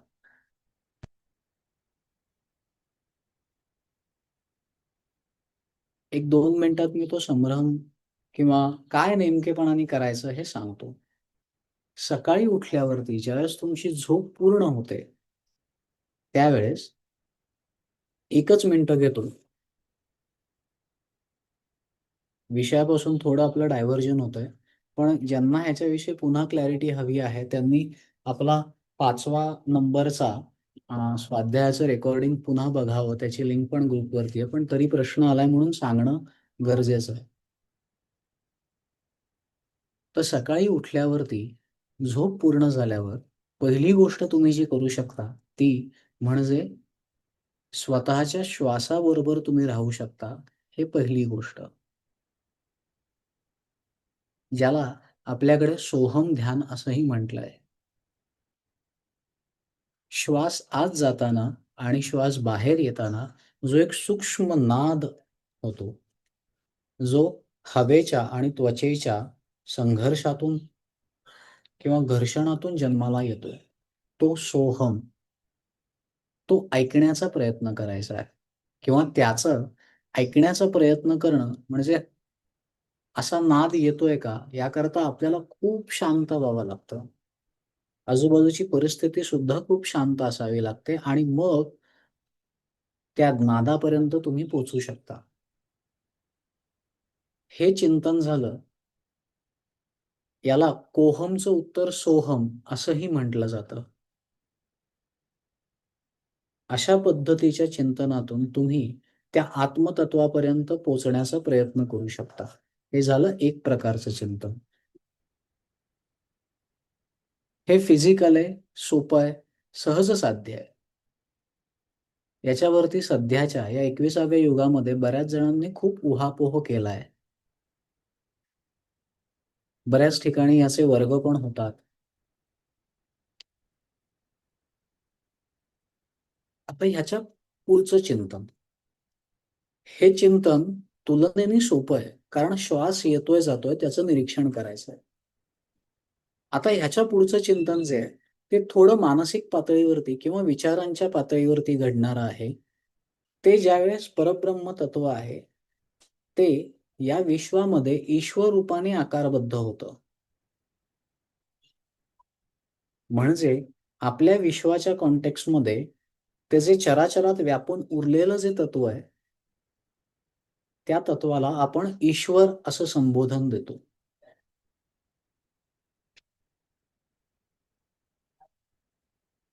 मग त्या ईश्वराविषयी चिंतन, मनन.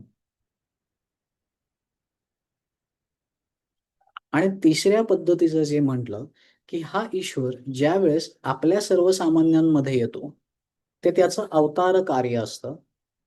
तो अव आणि तारतो. तो त्याच्या मूळ स्थितीपासून खालती येतो आणि जीवन कसं जगावं याचे मापदंड स्वतः जगून दाखवतो. त्यांनी जे मापदंड घालून दिले त्या मापदंडांचं चिंतन हे तिसऱ्या पद्धतीचं चिंतन. अशा 3 पद्धतीचं चिंतनात्मक आपण दररोज प्रभाते करू शकतो. अजूनही जर काही कन्फ्युजन असेल, काही असेल तर मला पर्सनल मेसेज करा. मी तुम्हाला ऑडिओच्या आणि मला प्रश्न नेमक्या पद्धतीने सांगा, म्हणजे मी त्याचं वन ऑन वन त्या व्यक्तींना उत्तर देऊ. सोहम कळालं, कोहमचं काही समजलं नाही. कोहम हा प्रश्न आहे. मी कोण आहे हा या जगात मूलभूत प्रश्न आहे. त्याचं उत्तर सोहम.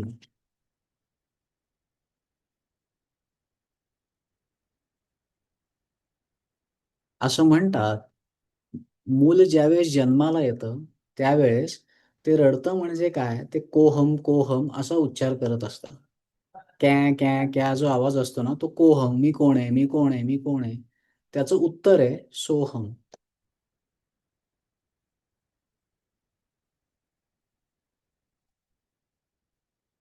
आणि हे श्वास हे एक टूल आहे, साधं सरळ सोपं, जे आपल्या बुद्धीच्या आणि मनाच्या कक्षेमध्ये येणार सहज साधं सोपं टूल. त्याच्या आधारावरती त्या परब्रह्म तत्वापर्यंत पोहोचणं.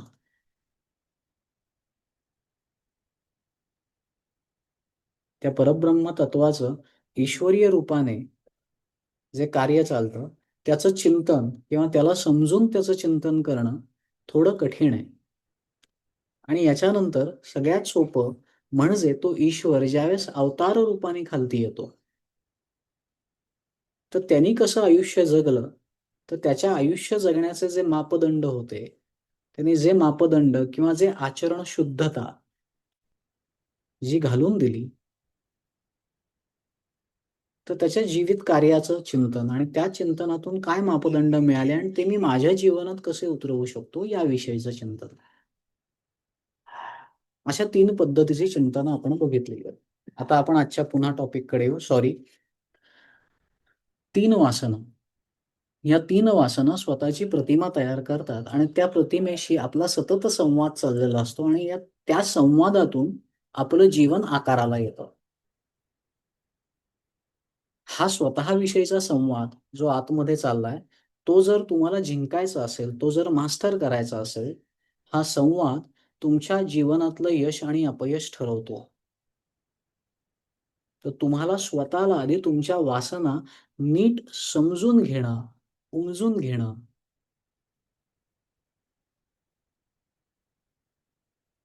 त्याचा ओढाचा पॅटर्न, तो जी ओढ आहे, कुठल्याही वासना म्हणजे जी ओढ, विषयाकडे असलेली ओढ, आणि त्या ओढीचा एक विशिष्ट पॅटर्न आहे आणि त्या पॅटर्न मध्येच आपण रिपीटेडली जगत असतो. ओढ, त्या ओढेची, त्या ओढेच्या अनुषंगाने काम, कार्य किंवा कृती आणि त्या कृतीची पुनरावृत्ती.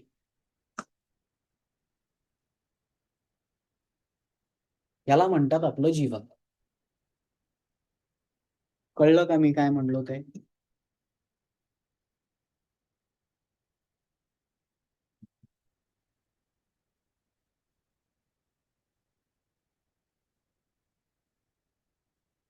हे खूप गरजेचं आहे बरं का लक्षात येणं किंवा कळणं.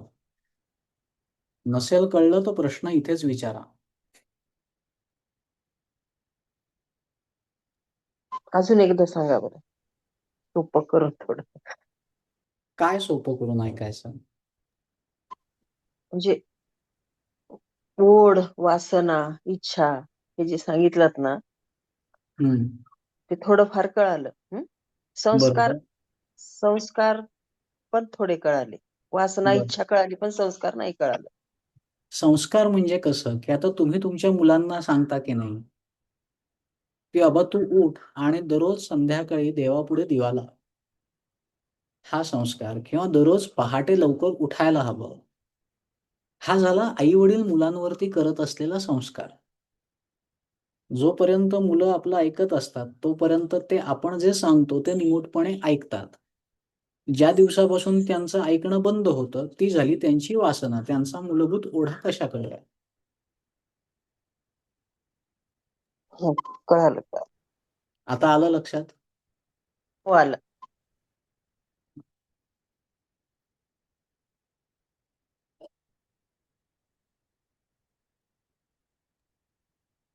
मला एक प्रश्न तर आहे. आपण एकच मिनिटं, तसं आपल्या स्वतःच्या काय वासना, आपला मूलभूत ओढा कशाकडे आहे, मग त्याचे 3 स्तर आपण बघितले.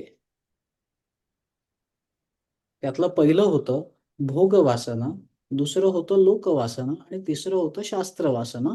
आणि मग या तिन्हीतून आपली स्वतःची एक इमेज तयार होते आणि मग त्या इमेजशी आपला सततचा संवाद चाललेला असतो. ती इमेज जपण्याकरता किंवा ती इमेज आपल्या जीवनाचं आधारभूत तत्व बनते.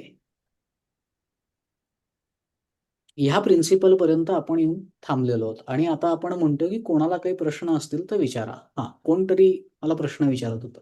हां, मी विचारते, की हां. आता जे तुम्ही उदाहरण दिलं, तर त्याच्यात आळस हे आपण म्हणू शकतो.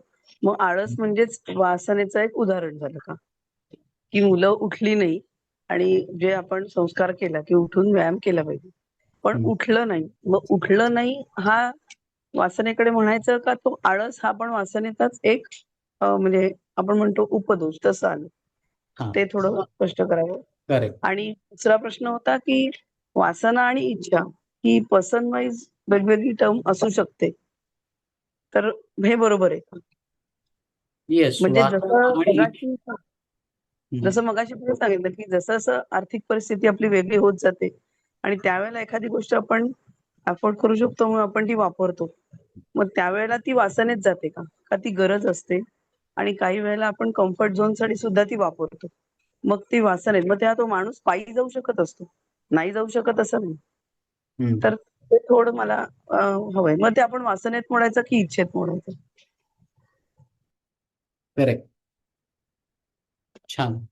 खूप सखोल प्रश्न आहे आणि खूप चिंतनपूर्वक प्रश्न आहे. आता याचे 3 वेगळे स्तर आपण बघूयात. पहिला प्रश्न तुमचा आहे तुमच्या मुलांच्या संदर्भामध्ये, की मुलं सकाळी उठत नाही. मग मुलं सकाळी का उठत नाहीत? आता याची 3 पद्धतीने आपण कारणं नीट समजून घेऊया. पहिलं कारण, की मी मुलांना सांगतोय, की सकाळी उठ आणि व्यायाम कर. ते खूप गरजेचं आहे आणि मुलं ऐकत नाहीयेत. याच्यामध्ये मी त्यांना सांगतोय, पण त्याचबरोबर मी दररोज सकाळी उठून त्यांना न बोलता माझं मी काहीतरी करतोय. त्यांना न सांगता. पहिल्यांदा एकदा मी सांगितलं, पण नंतर माझं मी स्वतः करतोय. हे आहे का नाही चेक करावं. दुसरं, मुलं जर सकाळी उठू शकत नसतील तर त्यांना उठायचं नाही हा आहे का ते रात्री उशिरा झोपतात हा मुद्दा आहे. किंवा तिसरा, आत्ताच्या मुलांना आपल्यापेक्षा जास्त एक्सपोजर आहे. म्हणजे पूर्वी जर आपण मुलांना म्हटलं किंवा माझ्या पिढीतल्या जर आई वडिलांनी व्यायाम करायला सांगितले तर व्यायामाचे काहीतरी मूलभूत प्रकार उपलब्ध होते. म्हणजे बाबा योगासनं कर, सूर्यनमस्कार घाल, ग्राउंडवरती जा, फिरून ये, काहीतरी एखादा खेळ खेळायला जा. परंतु आत्ताच्या मुलांना याच्याविषयी ऑप्शन्स खूप आहेत. मग मी म्हणतोय तो व्यायाम तो करत नाहीये पण त्याला काहीतरी वेगळं आवडतंय. म्हणजे जसं की त्याला योगाच्या ऐवजी त्याला झुंबा करायला आवडतं किंवा त्याला डान्स करायला आवडतो. पण मग त्याकरता तो सकाळी वेळ देतो का? का तो सकाळी नाही वेळ देत, तो संध्याकाळी कधीतरी वेगळ्या वेळेला असा वेळ असतो. याच्यामध्ये सकाळी उठून व्यायाम कर याच्यामधली मूलभूत संस्कार काय आहे की आपली उठल्यावरती किंवा दिवसातली एक ठराविक वेळ असावी जी वेळ या शरीराच्या सुदृढ करण्याकरता ती दिली गेलेली वेळ असावी. आता शरीराचं सुदृढीकरण करण्याच्या ज्याच्या त्याच्या व्याख्या या वेगवेगळ्या असू शकतात. प्रथम आपण हे चेक करायला हवं की मी स्वतः या देहाला सुदृढ करण्याकरता वेळ देतो का? जर मी तो देत असेन तर मी दुसऱ्याला सांगितलं तर त्याच्यावर त्याचा काहीतरी परिणाम होऊ शकतो. जर मी स्वतः देत नसेन आणि दुसऱ्याला ॲडव्होकेट करत असेन तर त्यांनी करणं नेक्स्ट टू इम्पॉसिबल आहे. कारण मुलं पहिल्यांदा आपलं अनुकरण करतात की अरे हे जर चांगलं असेल तर माय आई वडील इज माय रोल मॉडेल, मग ते तर करत असलेच पाहिजेत. आणि ते करत नाहीयेत आणि मला सांगतायत दाल में कुछ काला है. पहिला विषय. दुसरा विषय, मला जो व्यायाम म्हणून वाटतो, माझी व्यायामाची व्याख्या आणि माझ्या मुलांच्या व्यायामाची व्याख्या ही जर भिन्न असेल तर त्याला जे आवडतंय त्याचा जो कल आहे त्या कलानुसार त्याला आयदर योगा, त्याला आयदर डान्स किंवा त्याला त्याच्या सुदृढीकरणाकरता जे करणं आवश्यक वाटतंय त्याचा जो नॅचरल इन्स्टिंक्ट किंवा नॅचरल ओढा आहे ते करण्याचं स्वातंत्र्य आणि मुभा त्याला ती देण्यात यावी.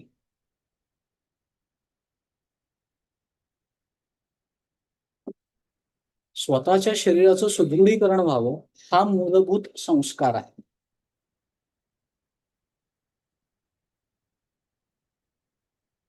अनघा, आपण बरोबर आहोत इथपर्यंत? हो, मला विचारलं का? हो, मी तुम्हालाच विचारलं, तुमचा प्रश्न होता ना. हो इथपर्यंत आपण बरोबर आहोत? हो हो ते बरोबर आहे. समजते. करेक्ट, हो करेक्ट. हो. अजून एक तुमचा पुढचा प्रश्न होता जो मला आठवत नाही, तुम्ही पुन्हा एकदा रिपीट कराल का? I am so sorry. हा, मी विचारलेलं की आता जे तुम्ही वासना आणि इच्छा हे सांगितलं ते पर्सन वाईज वेगवेगळं असू शकतं का? येस, आणि करेक्ट. हा, आणि म्हणजे असं म्हटलं की जोपर्यंत समजा एक आपण आर्थिक परिस्थितीवरनं म्हटलं तर ओके, आर्थिक येस, परिस्थिती नसते तेव्हा आपण सायकल आणि चालत जातो. पण करेक्ट. जर पुढे गेलो आणि आपण एखादी गाडी घेतली आणि त्यावेळेला ती गरज पण असते आणि गाडीतून जाणं किंवा कोणाचा कम्फर्ट झोन पण बघत असतो. मग त्यावेळेला ते आपण वासना म्हणायची का इच्छा म्हणायची? सांगतो. पहिला हं. प्रश्न तुमचा की वासना आणि इच्छा या प्रत्येकाच्या वेगवेगळ्या असू शकतात का? येस. वासना आणि इच्छा या वेगळ्या. मी इच्छा सांगताना ती परिस्थितीजन्य आहे. त्या त्या क्षणाला काय काय गोष्टी पॉसिबल आहेत त्याच्यातून इच्छांची उत्पत्ती होते. आता जशी माझी फायनान्शियल कंडिशन बदलते त्यानुसार मला ज्या वासना आणि ज्या इच्छा उत्पन्न होतात त्या पूर्ण करण्याची माझी संसाधनं ही बदलत जातात.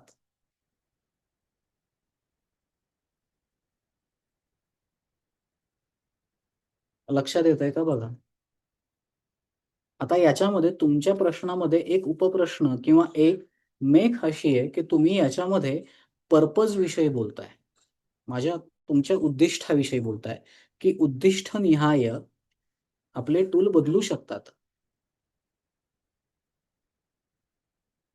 अगदी बरोबर आहे आणि ते बदलायलाच हवेत. आता उदाहरणातून समजून घेऊयात.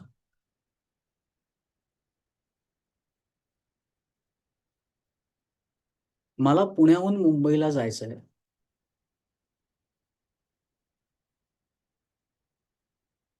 तर पुण्याहून मुंबईला जाण्याकरता माझ्याकडे पर्याय काय काय आहेत बरं?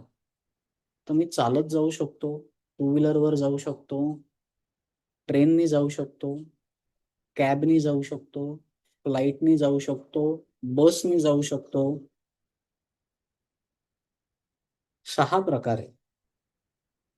मग आता ह्या 6 प्रकारांपैकी कुठला प्रकार मी त्या क्षणी निवडीन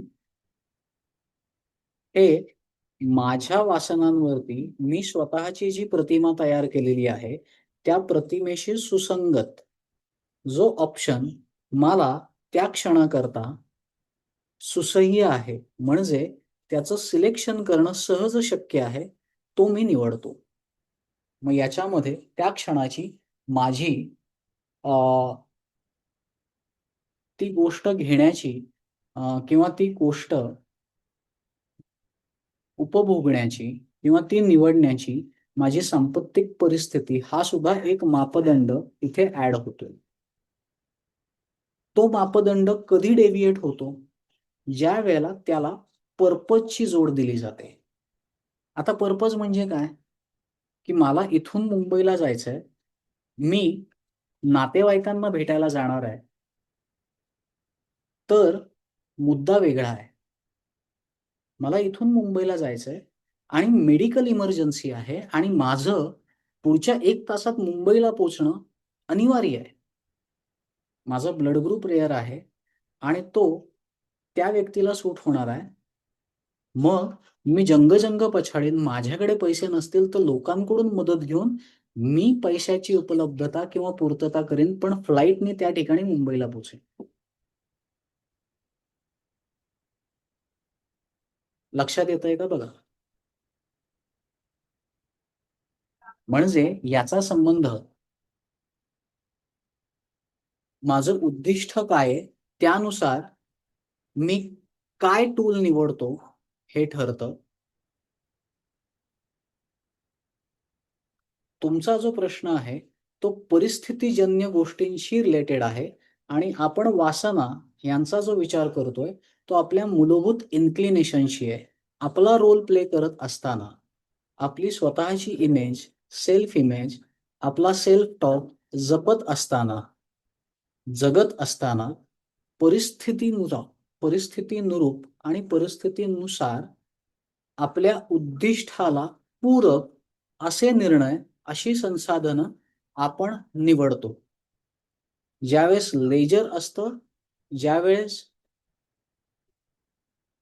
आणीबाणीची परिस्थिती नसते, त्यावेळेस जे सहज शक्य आहे, साध्य आहे त्या टूल्सचा आपण वापर करतो. ज्यावेळेस आणीबाणी असते त्यावेळेस आपण जे करणं उचित आहे ते आपण करतो. त्यावेळेला आपले कन्स्ट्रेंट मध्ये येत नाहीत.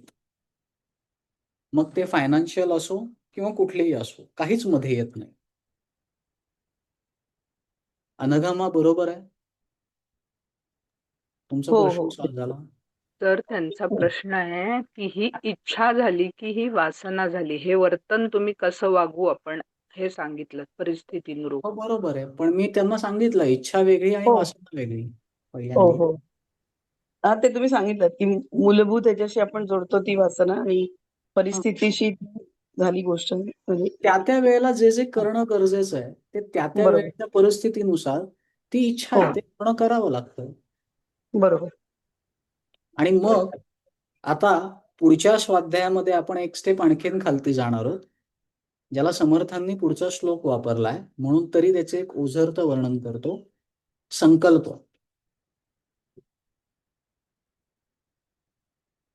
मग इच्छा, वासना याच्यामध्ये जो असतो तो संकल्प आहे.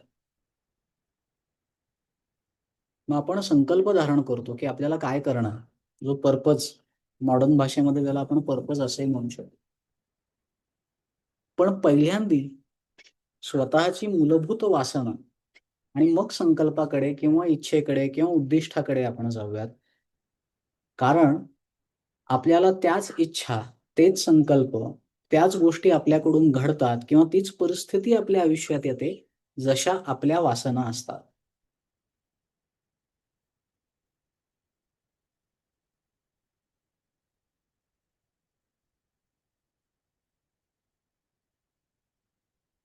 ह्या आठवड्याचा आपला स्वाध्याय असा आहे, या वासना माझ्या काय आहेत या नीट समजून घ्यायच्यात. माझ्यावरचे संस्कार काय आहेत, माझ्या इच्छा काय आहेत आणि माझ्या वासना काय आहेत. या तिन्हीचा एक चार्ट बनवून मी तुम्हाला पाठवतो. म्हणजे थोडंसं तुम्हाला तुमच्या आयुष्याशी याला सुसंगत करता येईल. चालेल का असं केलं तर?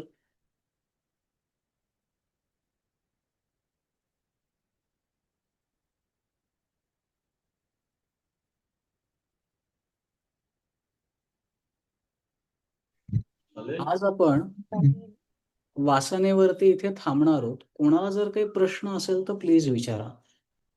या पुढच्या आठवड्याचा स्वाध्याय नीट लक्षात आलाय का? हो, चालेल.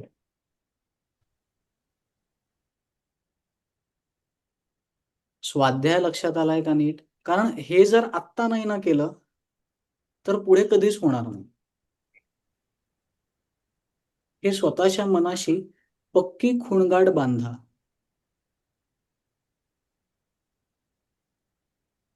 जोपर्यंत आपण आपल्या मुळाशी पोचत नाही ना, तोपर्यंत फळं का लागत नाहीयेत याचं उत्तर मिळू शकत नाही. हो. कारण आंब्याच्या झाडाला जर आंबे लागत नसतील वेळेत, तर आपण मुळाशी काम करतो, वरती फांदीवर नाही काम करत. तशा वासना या आपल्या जीवनाचं मूळ आहे. आणि जोपर्यंत मुळाला खाद्य पोचत नाही, मुळावरती काम होत नाही, तोपर्यंत वृक्ष बहरत नाही, वृक्ष डवरत नाही.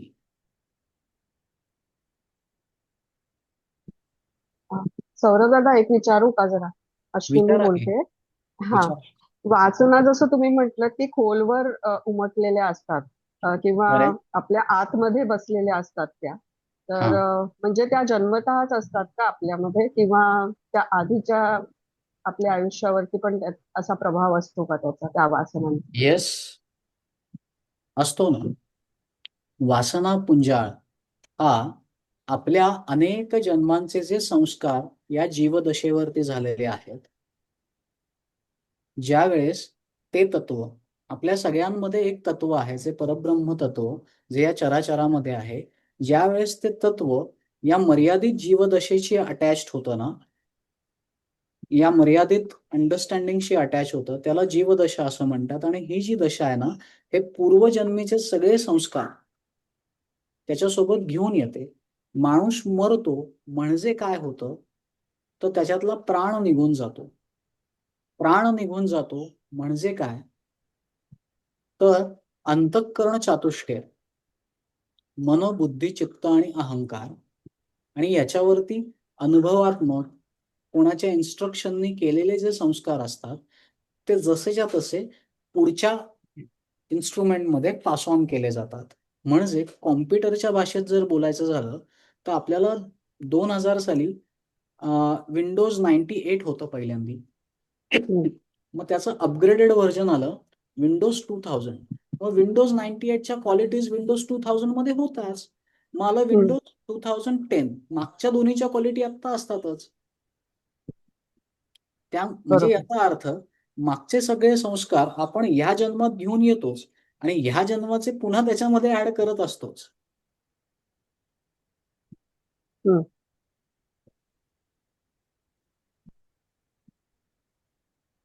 आता ह्याला आणखीन जर चांगल्या पद्धतीने समजून घ्यायचं असेल ना, तर प्रत्येकाच्या घरी वर्तमानपत्र आहे का? हो, आहे. वर्तमानपत्र म्हणजे पेपर. आता त्या पेपरमध्ये जी काही बातमी छापून येते किंवा ज्या 3 कॉलममध्ये काहीतरी लिहून येतं, ते जे लिहिलेलं आहे, तर ते जे काही प्रिंट केलंय, त्याच्यावरती जर तुम्ही आत्ता करू शकलात, ठीक आहे? तर त्या लिहिलेल्या ह्याच्यावरतीच आई असं लिहा. म्हणजे जिथे प्रिंट झालंय ना, त्या 3 ओळींचं प्रिंट झालेलं आहे. म्हणजे आता माझ्याकडे समोर जर बघाल, तर हे पुस्तक आहे. या पुस्तकामध्ये मध्येच या शब्दांवरतीच आई असं किंवा तुम्हाला तुमचं नाव लिहा. बघा, हा एक्सपेरिमेंट करता आला तर बघा.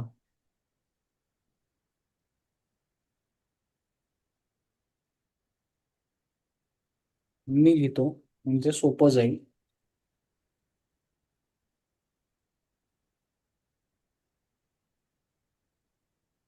याच पुस्तकावरती मी लिहितो.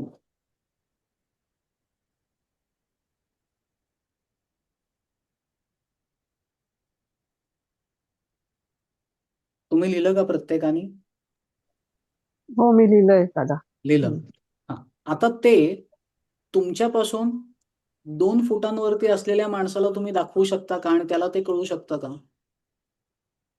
किंवा तुम्ही तुमच्यापासून 2 फुटांवरती ते धरा, असं लांब धरा आणि खरंच काय लिहिलंय बाबा, येतंय का मला लक्षात? किंवा दुसऱ्याला दाखवा, की बाबा तुला हे लक्षात येतंय का मी काय लिहिलंय? आत्ता मी तुम्हाला आई लिहायला सांगितलंय म्हणून तुम्हाला आई हा शब्द दिसतोय किंवा माहिती आहे. पण तुमचं तुम्हाला ते आई दिसतंय का? जर माहिती नसेल तर काय लिहिलंय हे?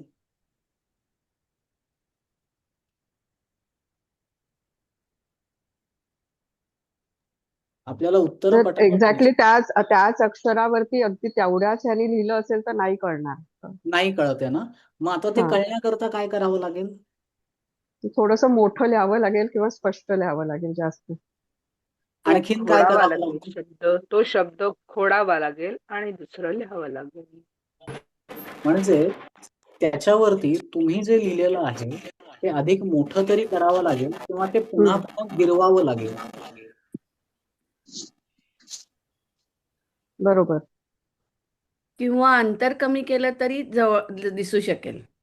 करेक्ट. पण जे काही लिहिलेलं आहे त्याच्यावरती पुन्हा जर तुम्ही काहीतरी लिहिलं, तर ते दुसरं लिहिलेलं समजण्याकरता आयदर त्याचा फॉन्ट बदलावा लागेल, म्हणजे त्याचं अक्षराची जाडी, उंची ह्याची रूपरेषा बदलावी लागेल. अक्षरांमधलं स्पेसिंग चेंज करावं लागेल.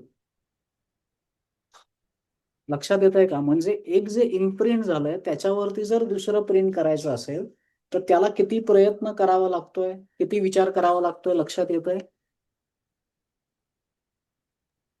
या हो दादा. उदाहरणातून या उदाहरणातून आपण हे लक्षात घेतोय, की आपली स्वतःची अशी मॅन्युस्क्रिप्ट काय लिहिलेली आहे आतमध्ये आणि त्याच्यावरती नवीन काय इम्बाईब करण्याचा प्रयत्न करतोय. जसं पुस्तक आहे, ते पुस्तक आपण वाचतो, त्याच्यावरती प्रिंट केलेलं आहे. पण त्याच्यावरती आणखीन जर काहीतरी लिहायला गेलो, तर ते खरंच दिसतं का? तर ते दिसत नाही. ते वारंवार गिरवावं लागतं, फॉन्ट साइज चेंज करावा लागतो. तसं आपल्या स्वतःमध्ये काही मूलभूत म्हणजे त्या 3 प्रकारच्या वासना या बाय डिफॉल्ट जन्मजन्मांतरीच्या संस्कारातून त्या आलेल्या आहेत. मग या म्हणजे या जन्मामध्ये हे संस्कार आणि या संस्कारातून तयार झालेल्या या सूक्ष्म वासना आता सकाळी उठण्याचंच उदाहरण घेऊया. आपल्यापैकी बरेच जण पहाटे लवकर उठतात. कारण सांगितलंय, घरच्यांनी पण सांगितलं सकाळी लवकर उठावं आणि व्यायाम करावा. पण कोणी व्यायामाकडे जातं, तर कोणी ध्यानाकडे जातं, तर कोणी योगाकडे जातं, कोणी डान्सकडे जातं किंवा कोणी मॉर्निंग वॉकला बाहेर जातं किंवा कोणी बाहेर जाऊन झाडांना पाणी घालतं. पहाटे लवकर सगळेच जण उठतात. पण उठल्यावरती मी मूलभूतात काय करतो किंवा मला काय करावंसं वाटतं, ह्याविषयी स्वतःचं निरीक्षण करणं आणि परीक्षण पण करणं. मागे एकांनी प्रश्न विचारला होता, की जाणणं आणि आत्मपरीक्षण यात फरक काय आहे? तर जाणणं म्हणजे सकाळी उठणं हे जाणलंय मी. सकाळी उठणं चांगलं असतं आणि सकाळी उठल्यावरती मी फिरायला जातो, मॉर्निंग वॉकला जातो. हे मी माझ्याविषयी जाणलं. पण मला बाहेर फिरायला जायची ही जी वासना आहे, ही जी आवड आहे, ही का निर्माण होते? मी माझ्या स्वतःविषयी सांगतो. मला सकाळी उठल्यावरती निसर्गात जावंसं वाटतं. का जावंसं वाटतं निसर्गात? आणि कर्मधर्म संयोगाने पुण्यामध्ये तशी व्यवस्था पण उपलब्ध आहे. तर मी तळजाईच्या टेकडीवर किंवा कुठल्याही टेकडीवरती जातो. का जातो असं?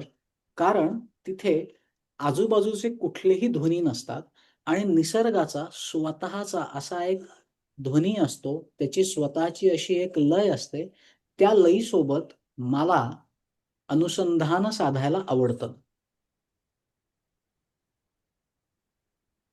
ते अनुसंधान साधल्यावरती चित्तावरचे ताण आपोआप कमी होतात, नाहीसे होतात.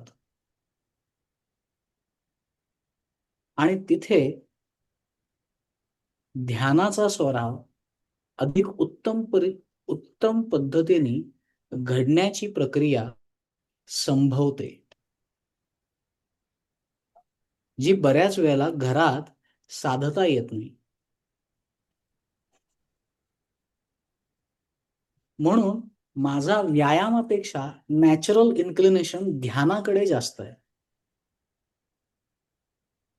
हा, म्हणजे मी व्यायाम कधी केलाच नाहीये का? नाही, मी खूप व्यायाम करायचो.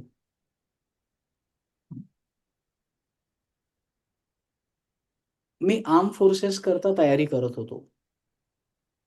परंतु ज्या दिवशी मला तिथलं रिजेक्शन आलं माझ्या नॉकनीजमुळे, त्यानंतर माझा व्यायामाकडे कधीच कल गेला नाही. मला नाही करावासा वाटत व्यायाम. हा, पण मला सकाळी लवकर उठावंसं वाटतं. मला ध्यान करावंसं वाटतं. मला समाधी अभ्यास करावासा वाटतो.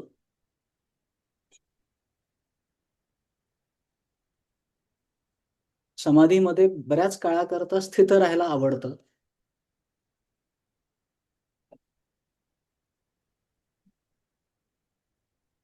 ही माझी नॅचरल इन्क्लिनेशन आहे माझं.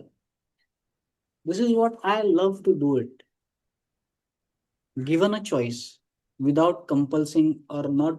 कुठलेही पर्याय दिले तर मी त्यापैकी हा पर्याय सहजतेने निवडेल.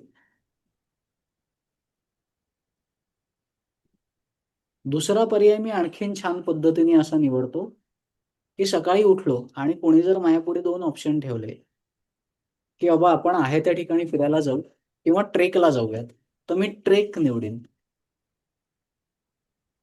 कारण माझ्या चित्तावरती जे जुने संस्कार आहेत ना, ते त्या दऱ्याखोऱ्यात फिरलेल्याचे आहेत. ती माझी मूलभूत आवड आहे.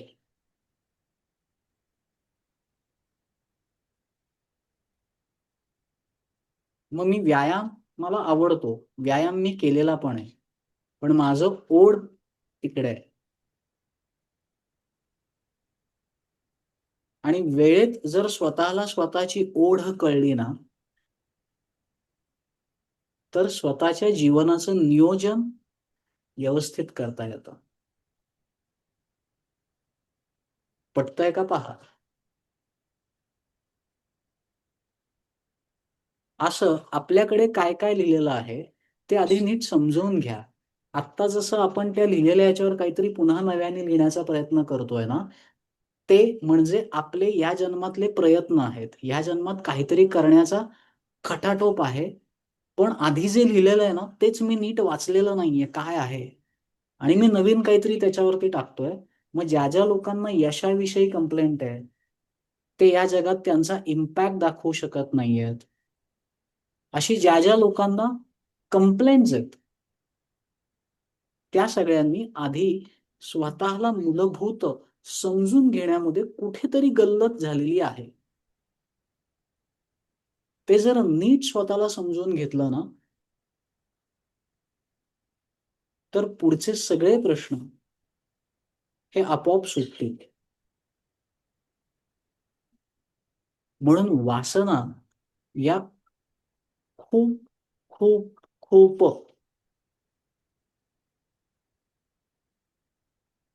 क्रिटिकल आहेत. त्या नीट कळणं, नीट समजून घेणं खूप आवश्यक आहे. कारण हे जर कळलं ना, तरच खरी पुढे जाण्यात मजा आहे.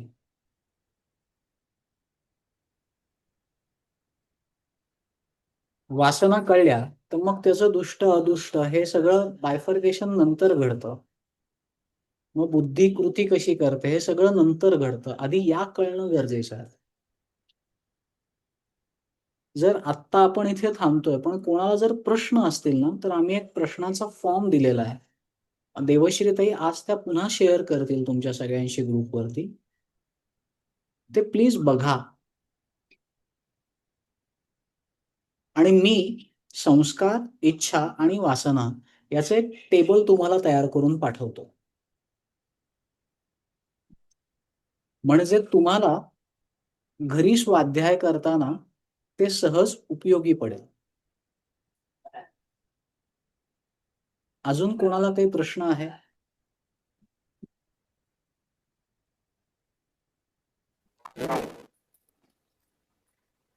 मग आज आपण इथे थांबायचं. 8 वाजले. 8 वाजले.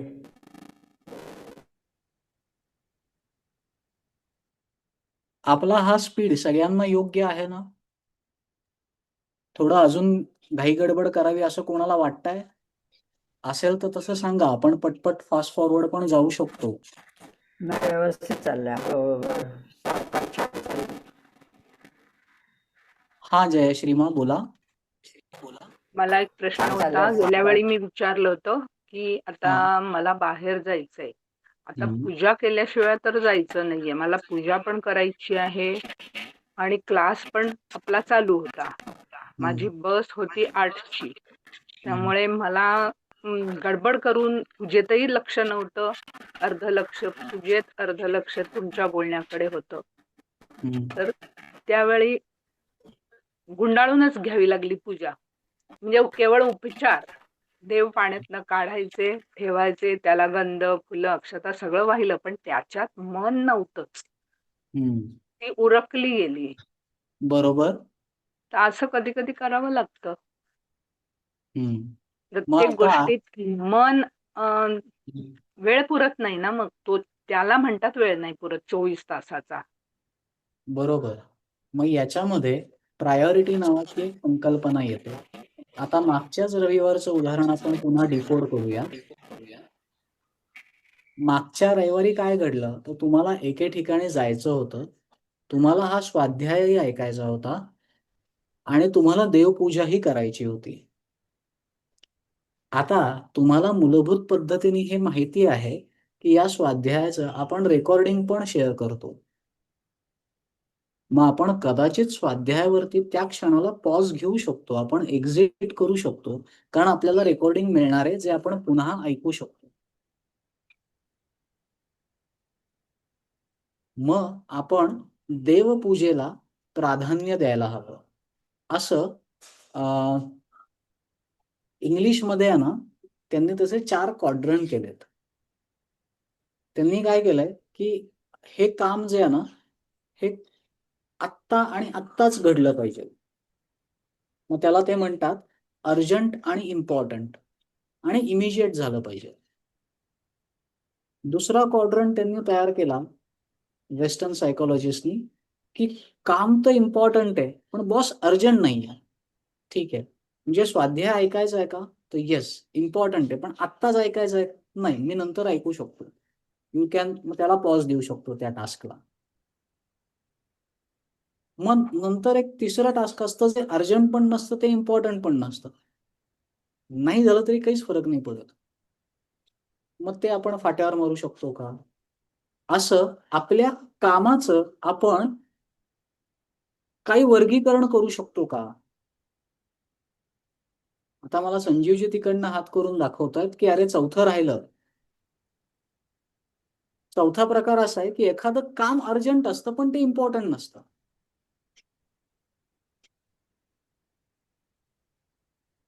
सो असं आपण जर आपल्या कामाचं नियोजन करायला शिकलो आणि ते नियोजन उद्याचं जर काम असेल तर उद्याच्या कामाचं नियोजन आज करता येणं शक्य आहे का? मग अशी ऐन वेळेची गडबड होणं अवॉइड करता येऊ शकतं, पण ती 100% अवॉइड करता येईल का? तर अजिबात नाही. आणि वयोमानानुसार तर गडबड अजिबातच करायची नाही. आणि जर आपण बाहेर कुठे जाणार असू ना, तर ते काम आधी व्यवस्थित करावं, कारण बाहेरच्या गोष्टी आपल्या कंट्रोलमध्ये नाहीयेत. बरोबर. म्हणजे बाहेर जाऊन गाडी पकडणं, ती गाडी येते का नाही येते हे तुमच्या कंट्रोलमध्ये नाही. त्या गाडीत तुम्हाला बसायला जागा मिळणार आहे का नाही मिळणार आहे हे तुमच्या कंट्रोलमध्ये नाही. जर तुम्ही वेळेत पोहोचलात, तुमचा नंबर व्यवस्थित लागला किंवा रिझर्वेशन नसेल, तर वेळेत जाऊन जागा पकडणं हे त्यावेळेचं अर्जंट आणि इम्पॉर्टंट आहे. मग मी देवपूजा आणि स्वाध्यायापेक्षा, कारण माझं वय लक्षात घेता मला बसून जायला पाहिजे. हो. यालाच समर्थांनी सारासार विचार सांगितलेला आहे. मनी अंतरी सार विचार राहो. येणार होत आपण त्या 4थ्यापर्यंत. आणि मग त्याला धर्माची आणि नीतीची जोड काय आहे, आणि धर्म म्हणजे काय आणि नीती म्हणजे काय, त्या दोन्हीमध्ये काय बायफर्केशन आहे. पहिल्यांदा आज आपण आपल्या मूलभूत वासना समजून घेऊ. मग ही माझी गडबड होते, ती गडबड माझी का होते? की 3-4 ऍक्टिव्हिटी का माझ्याकडे एकत्र येतात? मी खरंच प्रायोरिटायझेशन करण्यामध्ये काय गल्लत होतीये, काय होतंय, ती माझी सवय आहे का मला तसं प्रायोरिटाईज न करताच कामं करणं माझी आवड आहे? सवडीने गोष्टी घडतायत, आवडीने घडतायत का इट इज बाय डिझाइन की मी अशीच आहे? हे कळणं अधिक महत्वाचं असं मला वाटतं. जयश्रीमा लक्षात आलं? हो. पटतंय? पटतंय, पण काय होतं, गडबड हा. अशी होती की नंतर परत त्याला वेळ द्यायचा म्हणजे पुन्हा रेकॉर्डिंग पूर्ण ऐकायचं, म्हणजे त्याच्यात अजून जास्ती वेळ जातो. आणि जिवंतपणी जो क्लास अटेंड करण्याला जे छान वाटतं ते रेकॉर्डिंगला नाही आहे. क्षमा करा, आवाज येतो ह्यांचा. नाही तर नाही तो येतोय. बरोबर आहे तुमचं, पण अगेन समय सूचकता, त्या समयाला काय जे सूचक आहे ते करणं ते गरजेचं आहे. चालेल, आपण प्रार्थना म्हणू आणि आज इथे थांबूयात. चालेल. धन्यवाद. ओ